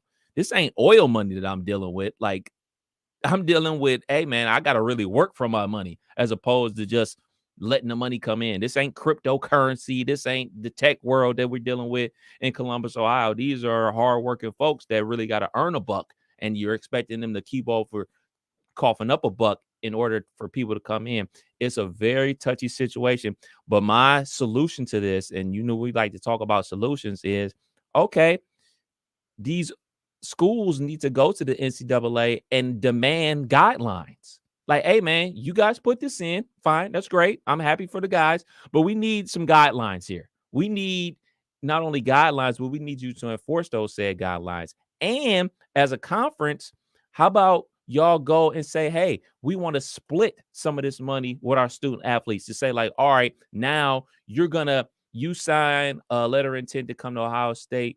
You are basically getting a stipend salary of $50,000 a year, whatever number they come up with to say, like, look, this is guaranteed that you're going to get this X amount of dollars regardless of the fact. So I think not only the schools need to be proactive and try to come up with a solution as opposed to coming to us, the everyday common folk. I think you should do that as well, but try to come up with a solution, because you're right. There's a segment of the population that's going to look at them like they're crazy, out of their mind. And no matter how much they try to tell them that, hey, technically this money that we get doesn't go to the collective, it has to come from an outside source, people ain't going to cough up those bucks. And I'm willing to bet there's going to be people out there, hand raised to the sky, that'll just rather watch Ohio State football program just crumble before I'm willing to cough up some bucks. Like, no, dude, I've been going to Ohio State games for quite a while and paid lots of money. I'm a married man, so that means I got to buy 2 tickets. I've spent a lot of money in hotels in Columbus to go to the games. I spend a lot of gas money to go to there. I buy a lot of merch. If that's not enough, then it's just not going to be enough. I've spent a lot of hours watching Ohio State football, being part of that 7 million people watching an Ohio State football game. If my eyes and the little bit of money that I do have to buy a new jersey and t-shirt and a hat every year ain't enough to fund this thing, it just ain't going to be enough, because it's just not going to happen with me. And I know it's a lot of other people out there that just realize it ain't going to happen for me. Not to be trying to put people's money out there. My brother does very well for himself. He's retired at the age of 46 years old. He's not going to be doing it either. It's just as simple as that, man. People aren't. And then you look at it from the other perspective of, the people that use terms like rich, spoiled athlete. They're going to be looking at it from a totally different point of view. They're going to be looking at the angry point of view, as opposed to I'm just looking at it like, I ain't giving you nothing. I ain't got it. Other people are going to look at it, well, why should I give y'all money? And then you're going to look at it from the point of view like, well, if I'm giving money, I expect championships. So it's a whole bowl of wax that we're dealing with here. I say that the conferences, the ADs, they need to show up in Indianapolis, where the NCAA is located, and demand structure, and demand accountability for teams or schools that violate those, because it's been violated left and right, but it's being violated because there aren't any rules. Yep. So I would be demanding rules and try to get my arms around it. But it is also adapt or die. So all the Buckeye honks out there that bleed scarlet and gray, got a lot of them listening. Andy, Ryan Drake, how much y'all giving up? So, and to be clear, let me reiterate this. This was a statement from Gene Smith. I came out, made it sound like Gene Smith is saying, donate money to us. It's not money directly to Gene Smith or Ohio State. He is basically endorsing these collectives because the collectives basically go. I mean, yeah, it benefits him too. But right. This is the statement from Gene Smith. He says, there has never been a more exciting time to be a fan of the Ohio State Buckeyes. Excellence within our programs and remarkable experiences for our student athletes will always be the standard at Ohio State while competing for championships. Academic excellence in graduating and preparing for life after sports are our goals. Every university out there has one of these mission statements that they always, UD, Wright State, everyone that we talk about most over here. Recent guidance updates from the NCAA clarified how schools can be involved with name, image, and likeness activities of student athletes. Many of our Buckeyes are taking advantage of this, and we are committed to supporting our current and future student athletes while building strong competitive programs. Now, this is the one I highlighted. The quote from earlier. We welcome your help in keeping Ohio State at the top of the college athletics landscape. This is where I feel like we're being manipulated here. He's not saying anything that's not true. Everything he's saying is true. But Facts. What I don't like is he's using your fandom against you. But that's what we're here for. We shouldn't be. That's wrong to make us responsible for. CJ No. Stroud Like, and company, but like, so, what does college I athletics agree be about that though. That's weird. It's always been about that. Well, not always. Well, it's been about that since probably 1970. As far as, I mean, I get what you're saying. They Like they have have 100,000 seat venue Uh-huh. that packs out every single week. Yeah. The Browns have like what 60,000, Bengals like a 65,000, and sometimes they can't fill it up. They're filling up that thing if they're playing against me and you. They know that people are going to donate. They know for sure people are going to donate, and I'm surprised it took them this long. Should have been did this. Like they didn't wait to do that at Texas A&M. Well, they real didn't do quick. that at Alabama. They've been on it. But to be fair, Ohio State, these collectives started, like Cardale Jones is leading one of these. Mhm. I think it's the O Foundation, I believe is his. There are 3 foundations. So anyways, this is the line that bothered me. We welcome your help in keeping Ohio State at the top of the college athletics landscape. You know, the facilities, the millions, the billions of dollars they pump into these programs, all the resources that they have, but they need me, Justin Kinner, and Kev Nash to donate money of our just embarrassingly low salaries, right? To keep Ohio State at the top of the college athletics landscape. I hate that. 3 collective organizations that are helping out our Buckeyes maximize NIL opportunities are in operation now and seeking additional support. He goes on to list those. The Ohio State Department of Athletics thanks Buckeye Nation. So the reason that J-Book had tweeted this out is because these collectives have been out for a while. No other ADs are doing this.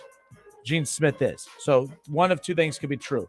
They're killing it and they want to keep killing it, and Gene Smith is it, but that's not what's happening. Right.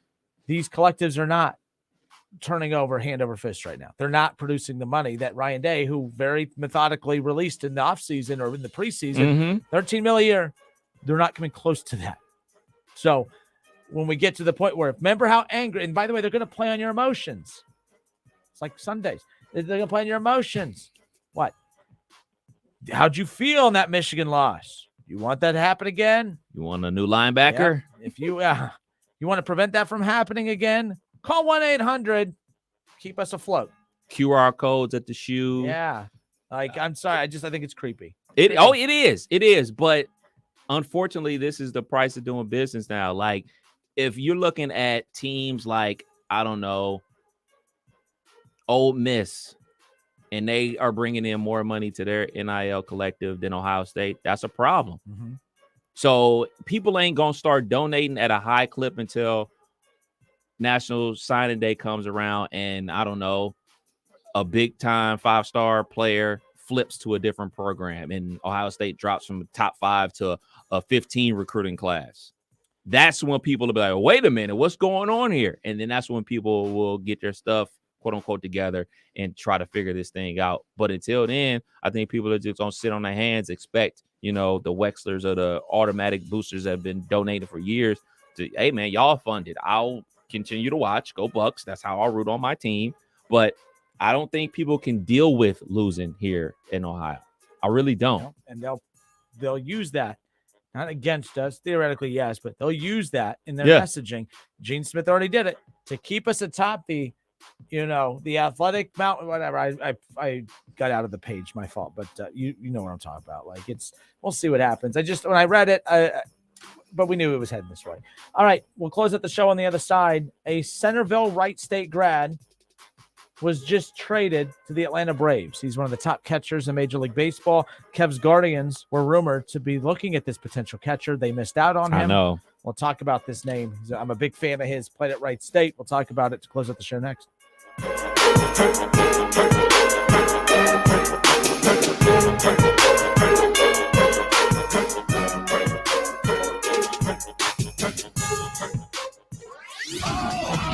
It's the Justin Kinner Show with Kev Nash, right here on ESPN 1410 Wing AM. There's never any FOMO with the iHeartRadio app. You won't ever have to miss out on your favorite shows and contests with this radio station again. Radio 24/7, 365. We're here when you want us. Stay connected and listen anywhere when you download the free iHeartRadio app. Give the gift of a Dayton tradition. Milano's Pizza Subs and Taps. Milano's gift cards are the perfect way to give good times and those favorite subs and pizza to family and friends. Right now, for each $25 Milano's gift card you buy, you'll get $5 more free.